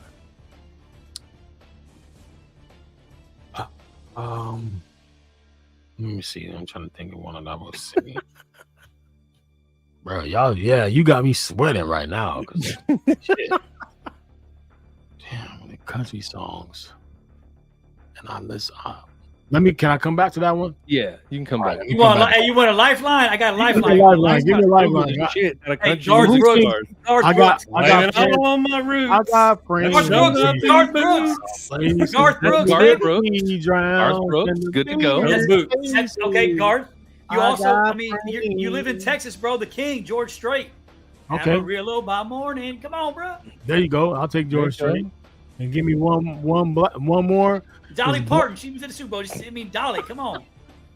Yeah, Dolly Parton. Just because of the boo. Hey, she got some. She old as hell, but she got some big ass. Hey, look at that. Al Hero bailing you out. Hey, that's my boy. Dolly Parton is the 9 to 5, working 9 to 5. Yep. There you go. See, hey. So I got one. Go ahead. I'm over here doing a fucking typewriter in the background. He's like, 9 to 5. I appreciate you. Thanks for getting that for me. Hey, look, Willis brought out Charlie Pride. That dude's drinking a lot today. Hey, Johnny Cash, Garth Brooks, yeah. Johnny Cash, look at you. Charlie Pride sang "Kiss the Angel Good Morning." David Willis, there you go. But look, nice. Even Adrian was like the Applebee's song. She knows. Hey, hey. Chris Stapleton's pretty good. Josh Hammonds, you got a good one there. Chris Stapleton's good. I'm stepping on time because I got a good question for him. I'm ready. Well, you're gonna close it out. You got. My bad. Say it again, Matt. Ty, you're up. And then it'll be Al with the last 2. Okay, cool. All right, I got 2 questions here, but I think I'm just going to ask one more. Okay. Now I'm going to ask 2. This will be it easy. What is your guilty pleasure music genre to listen to? My guilty pleasure. Yeah, like something that you're probably not going to tell most people, like on a podcast followed by thousands of people. Justin Bieber, he's going to say Justin. Yeah, Bieber. Exactly. No, like for instance, I listen to show tunes and stuff because I like the emotion it elicits. So, like, what kind of stuff you listen to? Yacht rock is probably going to yacht rock and light rock, like Tears for Fears, man, is probably one of my favorite. Duran, Tears for Fears. Stuff like that I know that people might not think that I know, but that's one of my top. And I am also a huge Phil Collins fan. Oh, Phil Collins all day. Somebody, I forget who it was. Oh, one of my buddies from Jacksonville, Florida. Shout out 904 Duval. David Santos was talking about like the king of pop in the 80s and 90s was Michael Jackson, of course, all the time. But Phil Collins played in one of every like 5 songs that was played on these radio stations. Mhm. It was either Genesis, Phil Collins, his old stuff, but a Phil Collins song was on the radio every 15 minutes in the 80s and 90s. Now tell me this: is it Starship? Is it Starship that sings Sarah? Sarah. I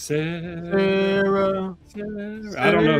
Lennox Star, maybe? No, I don't know. Are good in your eyes. I don't know. That's my favorite, one of my favorite songs of all time. We'll have to figure that out. That's one of those hairband type things. Yeah, so that's my thing. That light. I have to bring you over here. We'll have to jam sometime. It is Starship. You was spot on, bro. All right. Shout out. Yeah. There you go. All right. Here's the one I was going to ask you. What is your strongest emotion? Like, for instance, my strongest emotion that overpowers all the other emotions is probably like anger. So what is your strongest emotion? My strongest emotion. My strongest emotion that overrides every other emotion is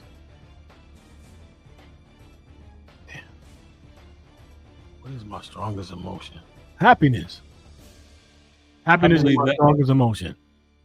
I have no doubt. Like I literally, you talk about the thing we were talking about with Nipsey Hussle earlier.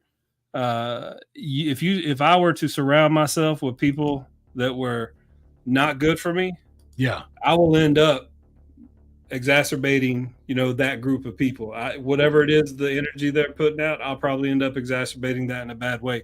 So being around you guys is literally, it's like, it's something I look forward to. It's a cornerstone of my week, month. I look forward to the events we have together. So how do we lose the thing? Oh, my bad. So I just look forward to it, and I enjoy putting you on the hot seat this time. So we'll let Al Hero get onto it now. All right. So I got a good one for you, right? So you're obviously a very beautiful, melon-infused black male, right? You're educated, successful. And you go back. You came from like the stereotypical urban background, right? You came, you grew up in the hood. You was right. So as a strong, powerful black male, in your opinion, right? Who was more influential to the racial movement in this country, in your opinion, right? And why? I want you to back up why you think that. Was it Dr. King? Because we're coming up on Dr. Martin Luther King Day, right? Which is big for this country.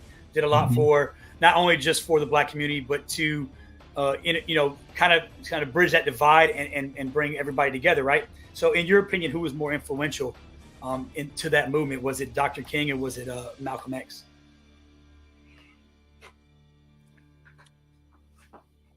If I had to choose between the two, as far as more influential, the influence I think was higher on Martin Luther King's side, because I feel like his method of what he had to endure to try to bring people together had the highest impact. However, I will say that I agreed in some point, in a lot of points, with Malcolm X is that, Martin Luther King's thing was, if somebody slaps you, to turn the other cheek. And Malcolm X thing was, if somebody slaps you, hell with that shit. We fighting back. So I took a little bit of both. Crazy thing was, as a kid, in Colorado, we used to march from City Park to the Capitol building on Martin Luther King's birthday. So I've done that. And I believe it was in 1982, if I'm correct, when we marched from downtown, from the statue of Martin Luther King that was at City Park to downtown. And when we got there, the Ku Klux Klan was at the Capitol building, and it got crazy. It started with snowballs and stuff, and then it escalated and it came to a big thing. And I remember at that point, it's like you want to be mad at white people at a point, but there were white people who were marching with us in efforts to, exploit the whole movement. And I remember seeing a person of color who punched a lady who was marching with us that had nothing to do with anything, only because she was white. And at the time when that happened, and I remember the feeling so terrible about that happening, because she wasn't against us, she was for us, but because of the anger from what we saw, it just caused people to see nothing but color, and it had anything to do about the person. So when you think about the impact, I say that Martin Luther King had the biggest impact. The anger that you feel from going through things like that make you have a more of a Malcolm X standpoint on how you saw things at the time. But to answer that question honestly, I think Martin Luther King, rest his soul, had the biggest impact as far as this whole racial turnaround. No, I'm good. I'm glad you bring it up, because this ain't my last question is a fun question for you. But to add to that, given today, what's going on today and going on in society right now, right? Given the state of the world, right? Everybody don't act like us veterans, and don't treat everybody like we treat each other, right? But whose message you think needs to be shouted from the mountaintops today to fix what's going on in the world? Everybody's. Okay, cool. I knew you were going to say this. I feel like it's everybody's. I think you look at it like this. Imagine the world with just one race. No, I mean, out of those two.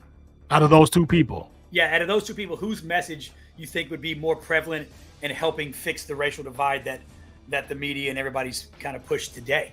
Yeah, I would say Martin Luther King. Okay. And then my last question for you. It's a good one. I know you over there sweating. Matt had you sweating in the fire. Your whole family's dead. You're about to be divorced. You want to borrow my boots? I got you. But if Scott Blake could have one superpower, and you can't be one of them. You already used one of them. You can't have that lasso and the bracelets. But if you had one superpower, what would that superpower be and why? If I had one, you can't be Dave Chappelle. It can't be he rapes but he saves. You got to be what's your superpower?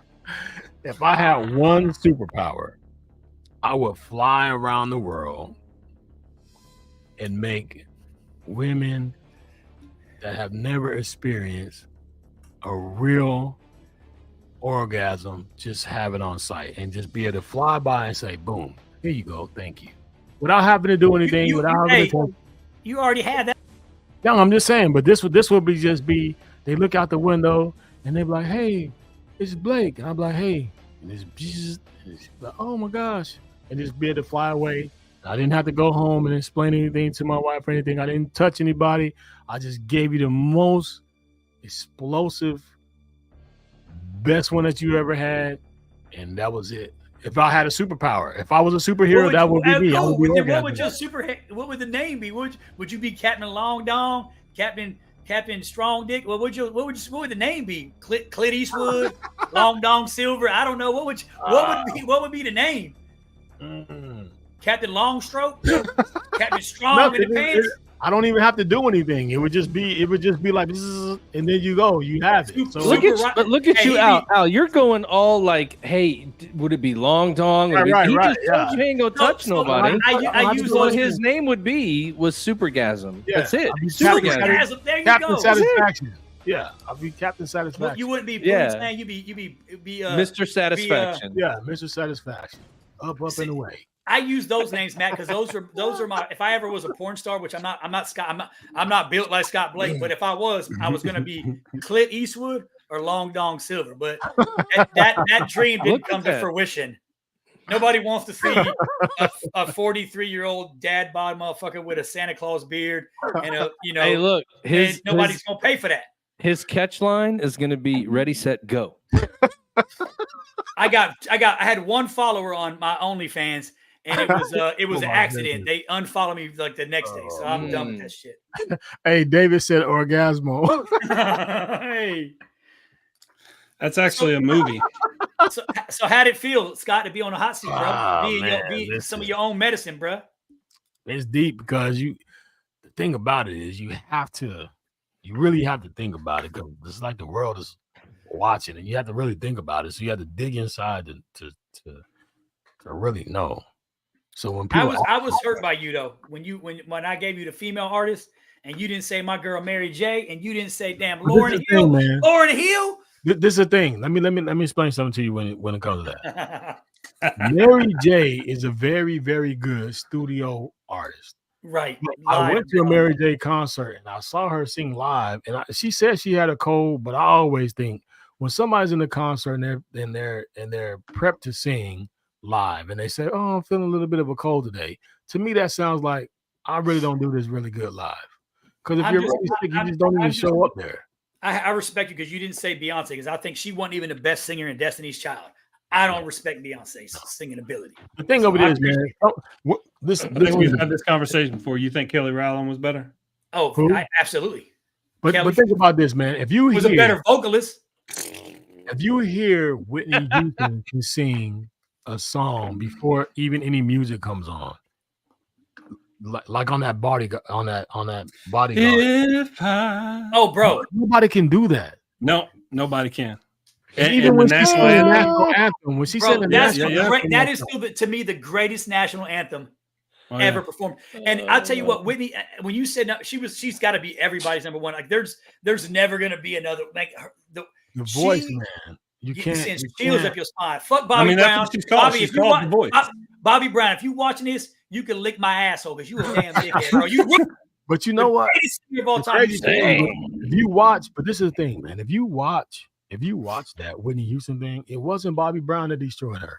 Oh, I know. But she had things going on before. She was like that before him. It is what it is. Ooh, Adrian coming through in the clutch for you, Scott. What'd she say? Ooh, Minnie. Mariah. See what she say? Mariah Carey, Minnie Riperton. Yeah, that's tight too. But this is the thing with Mariah Carey for me. I get it, but that whole screaming at that high octave, that does anything for me.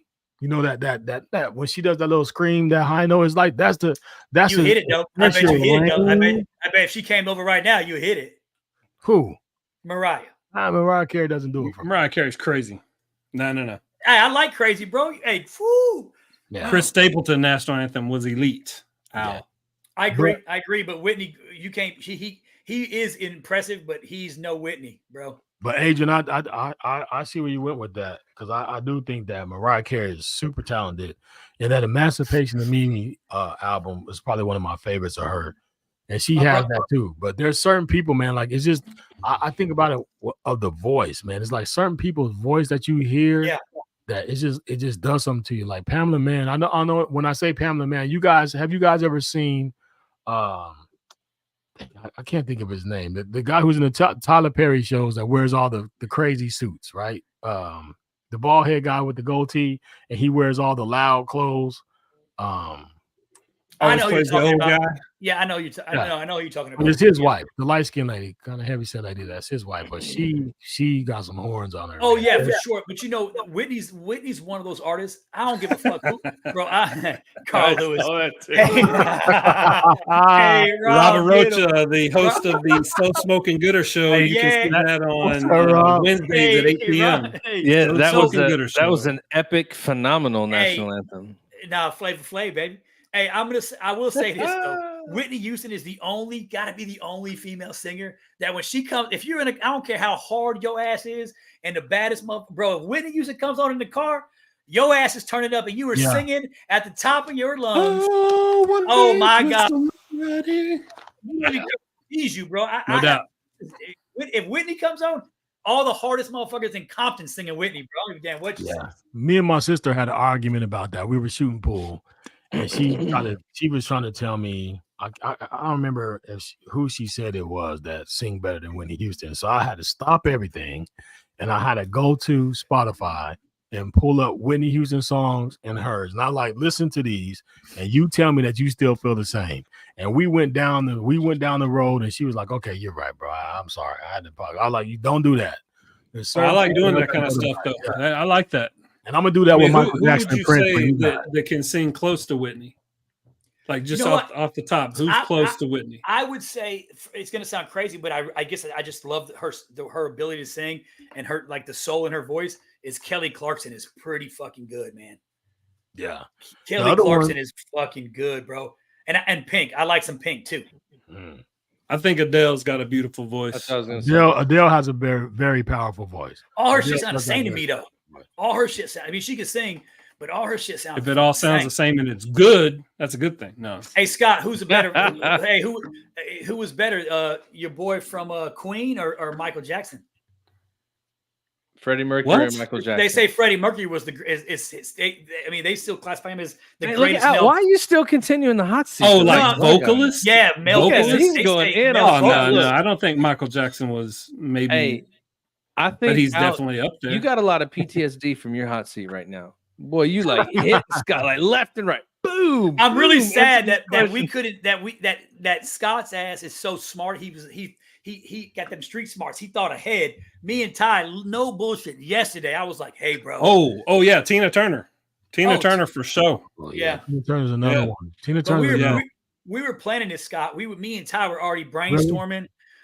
I was gonna get somebody with my fucking joke about ugly babies and be like, "Go ask your parents." And I was hoping it was Matt. And then the one that I thought you guys were going to ask me was a loyalty and respect one. I thought that you guys were going to that would have been too easy for you. Yeah, because you've already said it. When you put me on the hot seat, we kind of debated, and I sounded like a fucking blubbering idiot. Like, yeah, you're right. You scared me. You know what I'm saying? You scare white folks, bro. You can't be coming in with your deep voice and all aggressive on white folks. You scare white folks, bro. You can't do that. So I wasn't going to ask you that shit. Yeah.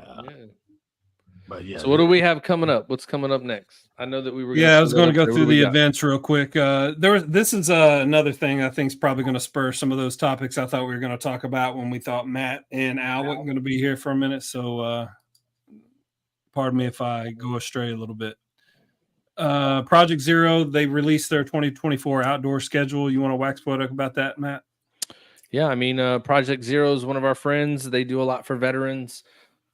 Here's the thing. You don't just have to live in Texas to go on one of their trips. You just need to be a veteran or first responder. So if any of these events are close to you or you want to make it out to one of those events, all you got to do is go to their website, contact them, let them know that you'd like to be a part of it. And then they'll reach out to you and let you know what you can do to be there. But yeah. Oh yeah. So this is how I was going to lead into those conversations. It's all coming back to me. I put the show together in my brain about 30 minutes before, and then Scott and I were talking about it, and then y'all showed up. So I totally forgot what I was going to do. So I was going to bring this up and talk about, I was texting back and forth with Berto. But again, with your personal well-being, try to always unlock, hack some of those brain chemicals to get your brain going. Just get out there and do some stuff. So complete a task that'll give you some dopamine, playing with the dog, holding hands, hugging a family member, giving a compliments. I mean, that's the biggest reason I always tell people I help people and talk to people, because selfishly it makes me feel better because all these chemicals are getting released in my brain. And that is literally your easiest path to getting better. Just get out there, do some stuff, feel better about yourself, get out of that funk. The whole 22 down to 21 talk we were talking about. Yeah. So, and then this is a new book I put on the reading list, Atomic Habits. So a lot of the things that we do every day, it's going to be the things that is going to make us, act how we act. So all too often, the advice given to people is the order to a depressed person is just cheer up, or perhaps to a person trying to lose weight, eat less and move more. Well, ultimately correct, it has no real benefit to the person hearing or reading the advice. Atomic Habits is exactly the opposite. It provides many different ways to create those habits within you. So it's a good read. I've started reading it. I'm not all the way through yet. Shout out to Big Al. He lost one of his buddies. So shout out to you, buddy. We're thinking about you tonight. He lost one of his military buddies. I saw it on his social media. So our thoughts and prayers are with a friend of the show, Big Al. We would you out. And then, shout out to Eric for doing our signs for us. We did the hot seat. Ooh, and it's time for sports. Hey, Ty, that book you posted, bro, believe it or not, contrary to popular belief, I can read some. I actually read that when I was in stationed in North Carolina. It was on our Master Chiefs reading list. So we would read it as the Chiefs mess would read it and then discuss it. It is an absolute phenomenal read.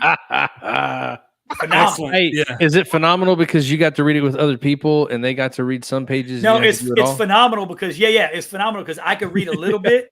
And I came in late, so these motherfuckers like, you got to catch up. So I read the fuck out of it, but it was awesome because I could just kind of bullshit a little bit and let other motherfuckers talk and be like, yeah, bro, I agree with your point. You know what I'm saying? Yeah.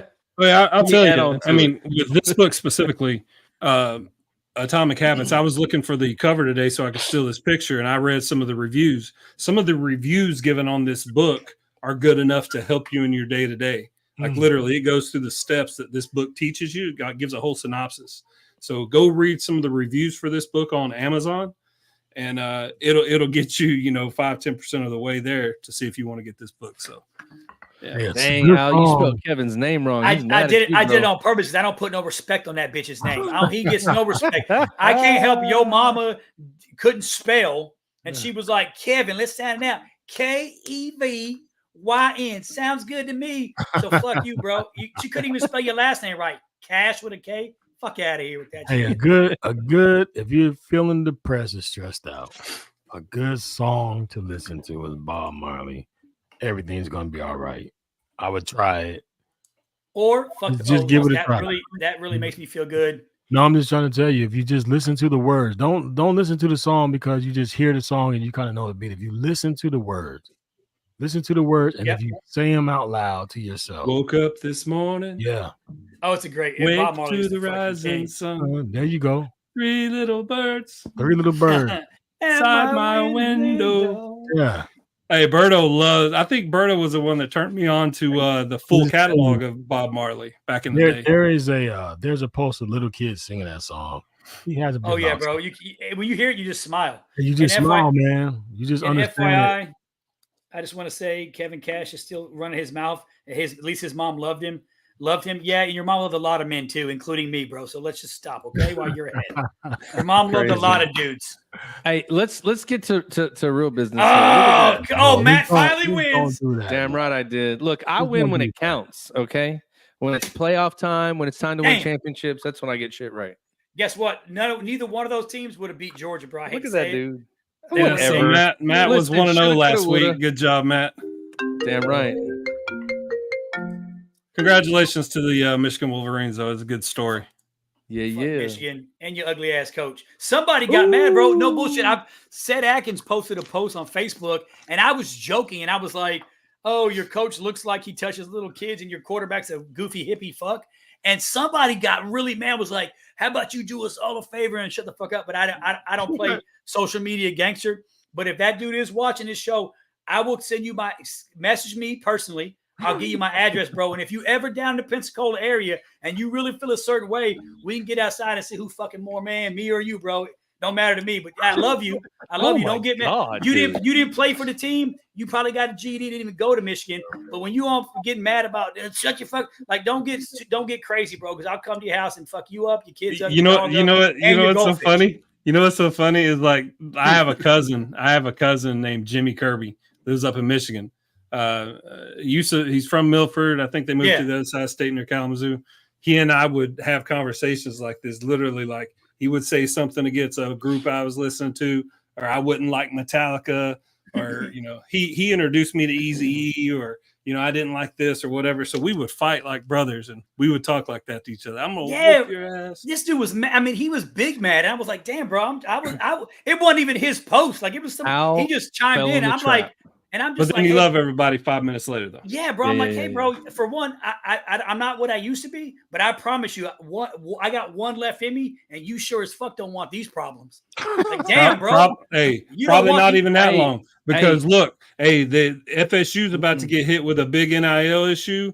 Michigan's going to get hit next year. It might be next year. Now that it's NIL and everybody gets paid, nobody cares about that no more. Transfer portal, all that stuff. FSU's going to get in trouble. Yeah, but we're not in trouble taking Heismans and things, bro. That shit ain't gonna happen. They would do that to Michigan because they made them roll up their banner with the Fab Five, and I'm not even a Michigan fan, but that shit was an atrocity to college basketball for sure. They made them roll up that banner that the Fab Five got for whatever allegations and things. Yeah, that's BS. Yep. I wish Jalen Rose would come on the program. Jalen Rose, let's talk about this. Yeah. I know who that is. I don't watch basketball, but yeah, I'm with you. That's funny. Anyway, right, so look, we're picking NFL games this week, right? Yeah. So I threw this one on you real quick. So I'm gonna win this one, man. The college thing, this college stuff just goes. I don't understand how you be great and then not great, and then that's too much. Let's go real football. Well, no, I can't say let's go real football. College is real football. Wait, it's hold just hard on. unless you. I to be honest, man, this is the first year that I really like followed college every week, and I was just it just made me not want to do it because it's too confusing, man. Like how it is that Washington can play so great and then not play great because they didn't play nobody all year. Oh my gosh! But they were 15-0, bro. So what? I think Al's right. Georgia would have beat 14-1. Washington. They're 14-1. That's correct. But I don't know. To if be Georgia honest, beat Michigan. I think Florida State would have been a better game than that. Yeah, but you know what though? That's my problem with Washington. Your star running back goes out, and your whole offense is over. The reason I'm a Georgia homer, but I will say this: here's the truth. Georgia's got a stable of running backs. They've built the SEC football is just different. And I'm not people gonna be like, oh, SEC, bro, SEC, it is what it is. Motherfucker, don't hate, jump on the bandwagon, move your ass down here. But they're all trying to. We've only got so much room in the conference. The fact of the matter is, Georgia is their defense. Michigan ain't chunking off 60 and 70-yard runs against Georgia. It just fucking ain't happening. I don't know, but listen, you say that. But South Carolina did it in the first half in the game they played them. Bro. There's a lot of teams that ran on Georgia in the first half. But here's the Michigan thing. Michigan running is one thing. The Washington coach, like the way they did it, bro, not happening. Yeah, but Washington, the coach put them in a bad position because he was really going to try to highlight Michael Penix in that game.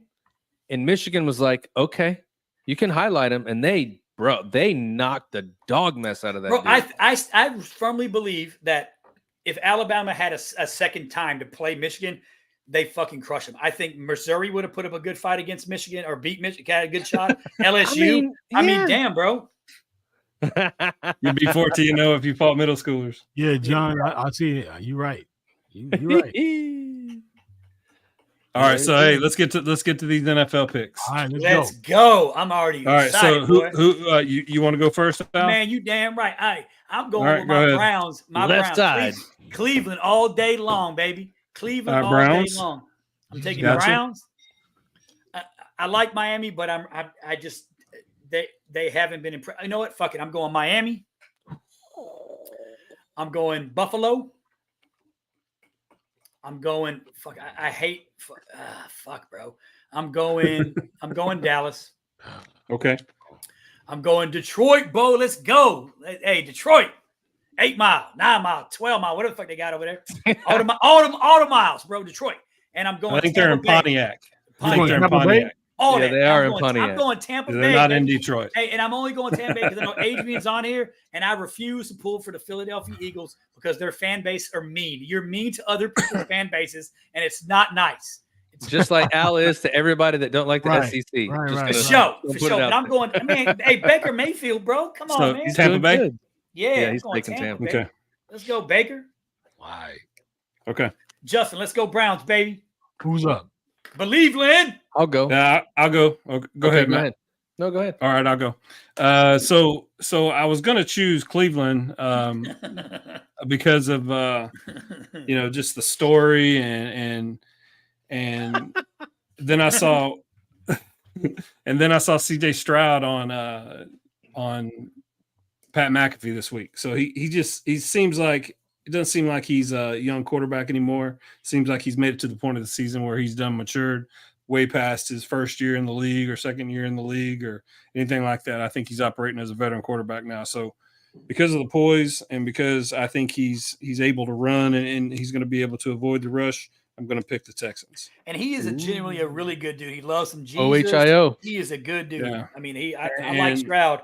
And I'm a Jaguars fan, so it's hard for me to say that. But I know. Yeah. Yeah. But I don't go against my shout out to Robert Rocha. He's a huge Houston all sports Houston Astros, Texans, Rockets. So all right, and then this game in Kansas City is in the cold. Yep. So I'm going to go ahead and say the Chiefs, just because they're going to be so acclimated or more acclimated to playing in that type thing than Miami is. I got to pick Buffalo in the Buffalo game because only the Bills are used to 17-mile-an-hour average winds and stuff. So I think Buffalo's going to take that. I got to pick the Cowboys because they're playing at the Cowboys. You picked the Cowboys. I'm gonna pick the Lions because that's a great story, and I like the team. I just don't like the Rams very much, and then I got to go with the Eagles. Boo! Hey, I love Julie. Julie, if you ever get tired of David's ass and you want to upgrade, I don't know if it's upgrade, but a lateral conversion, a lateral move, I'm available. Man, you know what I'm saying? Yeah, but you spend $3,000 on boots, bruh. Yeah, David. But hey, if Julie was my he may boo, be available sooner rather than later because of the boots. But if Julie was my boo, I'd spend the $3,000 on Julie. You know what I'm saying? She might need some, you know. Look, Al probably gets beat down every time he gets off this thing and walks in the other room. Dude. Yeah, I've been married to my wife for 23 years, and we've been married twice. So nothing I say even she don't give a fuck. She's in her sleep right now. She don't give no fucks. That bitch, and that's why I can be like, that bitch ain't shit. That bitch ain't shit. Because she can't hear me. You know what I'm saying? So Matt, you won the thing. So I guess you get the last pick, right? It don't matter, man. I can go now or you can go. Go ahead. Go ask your wife for permission. Usually I don't do this, but I'm looking at it. You know how I do. And right side, baby. Right side, baby. I'm looking at this. No, I can't go all the way left side because it's the thing. I believe that the Houston Texans are going to beat the Cleveland Browns. Oh, man. I believe that the Miami Dolphins, even in the cold, are going to beat the Kansas City Chiefs. I also believe, because I know Buffalo Bills to be who Buffalo Bills are, they're going to lose to Pittsburgh. Ooh. This is the one that's going to make everybody shocked. Don't do it. Don't do it. He's taking Green Bay. I don't care what it is. I don't care who you are, what you know. The Dallas Cowboys are the Dallas Cowboys. Yeah. Whoever made them America's team, we need a revote. We need a revote because it's been over 20 years. South America's team. They ain't hey our man, team. we need to do a poll again. They don't even have red, white. We need to make up another America's team. But the damn Dallas Cowboys ain't gonna do it. They're gonna choke, and the Green Bay Packers are gonna win, and then they're gonna lose the next week. After that, the Rams and the Detroit Lions. That's the only one to me that's kind of giving me some weird vibes. Because the Rams haven't been too efficient this year, I think Detroit's gonna sneak away with a win. Let's hope because they should have won that other game. But I don't pick shit in the state of California. I don't even like motherfuckers in my neighborhood with California tags. Take your asses back to where you came from. We don't want you here. And Philadelphia has fallen off the radar for a little bit. They've been getting their butt kicked, and I don't think they appreciate that. But the Philadelphia Eagles are the Philadelphia Eagles, and I think that they are going to come triumph over the Tampa Bay Buccaneers. So I'm going Houston Texans, Miami Dolphins, the Pittsburgh Steelers, the Green Bay Packers, the Detroit Lions, and the Philadelphia Eagles is my quest. Gotcha. Okay. David, I'm with you. I know I made somebody mad. David, you're right. Keep Cali and Cali, bro. And New Yorkers, you're the same way. We're full. We are full, bro. We don't got no more houses for rent. We ain't got no. Don't bring your ass down here, bro. We park our cars in garages and carports. Hey, he lives in Florida. Cancel Florida, not Texas. Yeah. It's on you, big dog. Yep. So I'm gonna go. I'm gonna go Cleveland. I think Cleveland's gonna win just because CJ playing good, man. But it's your first run, right? I think Kansas City's winning that game. Miami in the cold like that. There's only so much Tyreek Hill can do to prepare them to go to that cold. You know what I mean? He has played there. That's the only thing. That's for sure. That's the one thing I give you. For sure. I think, man, this one's pretty difficult for me because I know that TJ's not getting his respect, so he's pissed off as far as defensively in the NFL, and he's been wreaking havoc this year. But Josh Allen in the playoffs, there's just something about me that I think that Kansas City and Buffalo are going to meet again for another epic game. So I'm going Buffalo.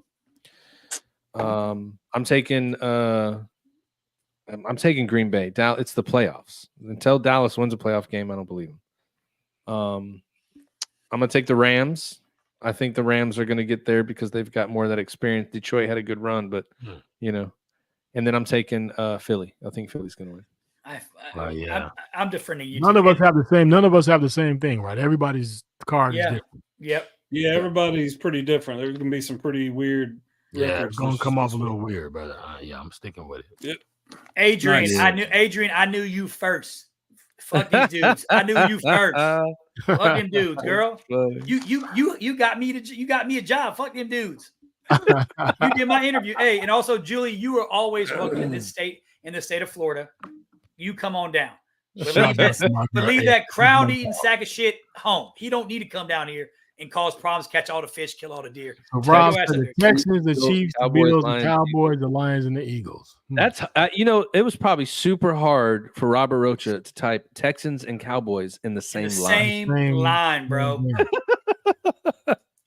He probably went outside and threw up and like hit himself, took a shot. He's like, look, somebody was in the room with him. He's like, you're gonna have to type this for me. I can't do it. Yeah. You don't know how right you guys are.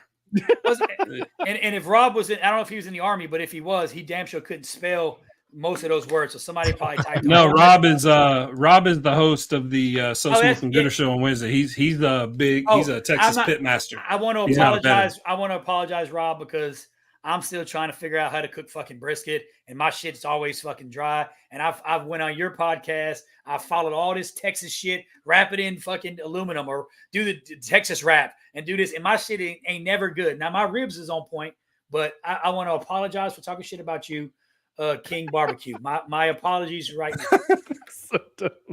I can't wait. Aston and Muse have got a bunch of merchandise that drops. So she's got a coin that is a DD214. So I'm gonna make sure when the next batch rolls out, I'm gonna make sure to get us some of them because what trumps a DD214? So look forward to having her on next week.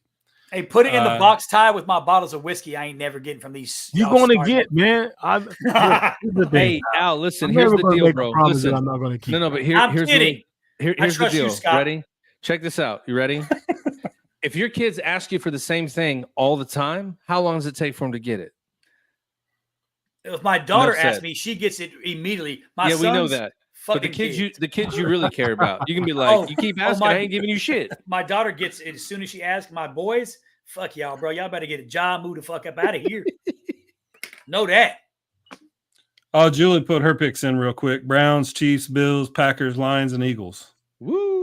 Yeah, she'll probably go 5-0 or 6-0. If you go back to the podcast and you look at Julie's picks, she pretty much is spot the fuck on all her picks. Like, she made us. You go back and you look. Hey, Scott, you see who's in here? Hey, Jamie. Now? Jamie, can you look that up for us, please? Look that up for us, Jamie. Our man, Larry Booker's in the building. Hey, holy shit, Larry Book. Yeah, get him out of here. Hey, hook 'em horns. Look, I knew it was coming. Look, great state of Texas. Hook 'em horns. Yeah, man. Get him. Yeah. Hey, boy, Book, man, I ain't seen Book in a while. Right? He's out there. He's out there hustling still, probably. Hey, he looks the same. I follow him on Facebook, and you know, light don't crack that motherfucker. Look the exact same. Him and Scott gonna be 75 years old, looking just like they do right now. And us bright skinned fucking honkies and crackers are gonna be looking every bit of our age. Man, I'm gonna be looking fine as I do right now. Oh, you a good looking motherfucker. Sorry about that. Mr. Dan Levine coming on 25 January. Hey, Ty, so real quick, did I send you the new info for our man Dan? He sent me some pretty good pictures. I sent him to you the other day. So I saw him in an email, but I only rememred it as you told me just now. Hey, that's a smiling motherfucker, bro. In real time, I remember you sent me that email. He is a smile. He has a smile that can light up a room. His motherfucker hair gets wet when he smiles. Yeah. Forehead is beyond here, man. Looking forward to Labor of Love. Looking forward to them. Yep. You say you're looking forehead to Labor of Love? All right. Looking for. Hey, there you go. Hey. Hey, go back one. I saw something. Dang, some beautiful. Not that one. I seen that head. I ain't seen that. All right, man. And you keep moving. Oh, here, man. You so fast. No, go the other way. What? We must have lag or something. I'm on Labor of Love now. Okay, there you go. That's what I was looking for. Okay. He got that 3G. It might be me. Okay. I just want. Thanks for joining, Rob. We appreciate it. We will catch you on the So Smoking Gooder show, my friend. Thank you for joining. Love you, brother. Appreciate you supporting us. Hey, White Mike, I need some pictures. Hey, in fact, he's with a bunch of dudes that probably got some fucking sketchy pictures. I need you guys, Kevin, Justin, everybody there. I need y'all to text me, bro, pictures of fucking White Mike. and I want the worst of the worst. Now that motherfucker already looks like he's 85 years old. Motherfucker smoked 7 packs of cigarettes a day and drinks 3 cases of beer like in the same day. So send me some good pictures. So when Ty puts his white mic slide together, there we go. 10-4. Hey Kevin, I'm gonna text you my phone number. I take back everything I said about the spelling of your name and how it goes. No, I don't take shit. I don't take shit back. Your mama's still retarded as fucking spelled your name stupid, but I need you to hook me up, okay? Jesus Christ. Hey, no bullshit, man. I watched this dude. Let me tell you a real quick story before Ty does his thing. He's out of control, man. No, hold on. Yeah, Kevin dude, Cash, look. Kevin Cash We wound up. We wound it up. Hey, no, hold on. Kevin Cash it's like going wild, dude. So Mike Hero comes and visits me in Ohio. So I live in I live in a neighborhood that it's well above my fucking pay grade. I'm doing government lease housing. So I'm in a house owned by a doctor. Like I live in a neighborhood that is like it is like the bees, like it's like Scott's neighborhood. Like where Scott lives, like in the mansions, that's kind of what I was in. So Mike comes and he visits us, which is already bad enough. Like white Mike's in the neighborhood, we drinking, we getting fucking stupid as fuck. It's bad. Yeah, like that. It's bad. So Kevin comes down from Chicago, thank you for the deep dish, brings some good pizza down, and we're getting drinking. And we're in the front fucking yard. And this motherfucker decides it's a good, in front of my whole family, my wife, my kids, he's like, I'll drink my own piss. I'm not kidding when I tell you this army, he's 100% Army all day long.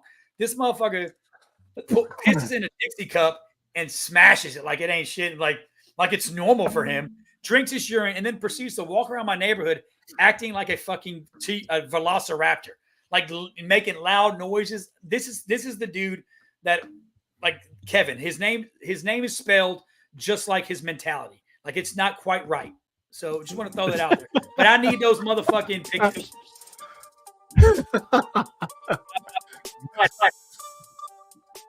This is too much. Too much for me, man. Oh man. Well, you know what? It's been good. Just waxing poetic with the brothers and the people who have tuned in to us to watch us live. Always is a blast.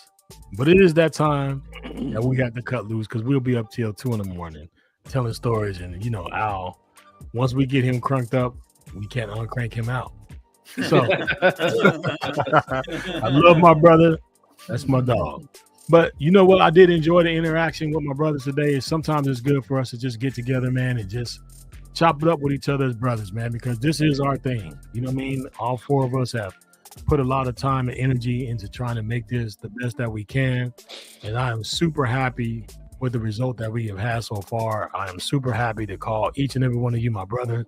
All of you guys who are watching, I am super excited to have you guys and call you guys our family, because you guys are part of the Triple Threat Vet podcast family, and we thank you.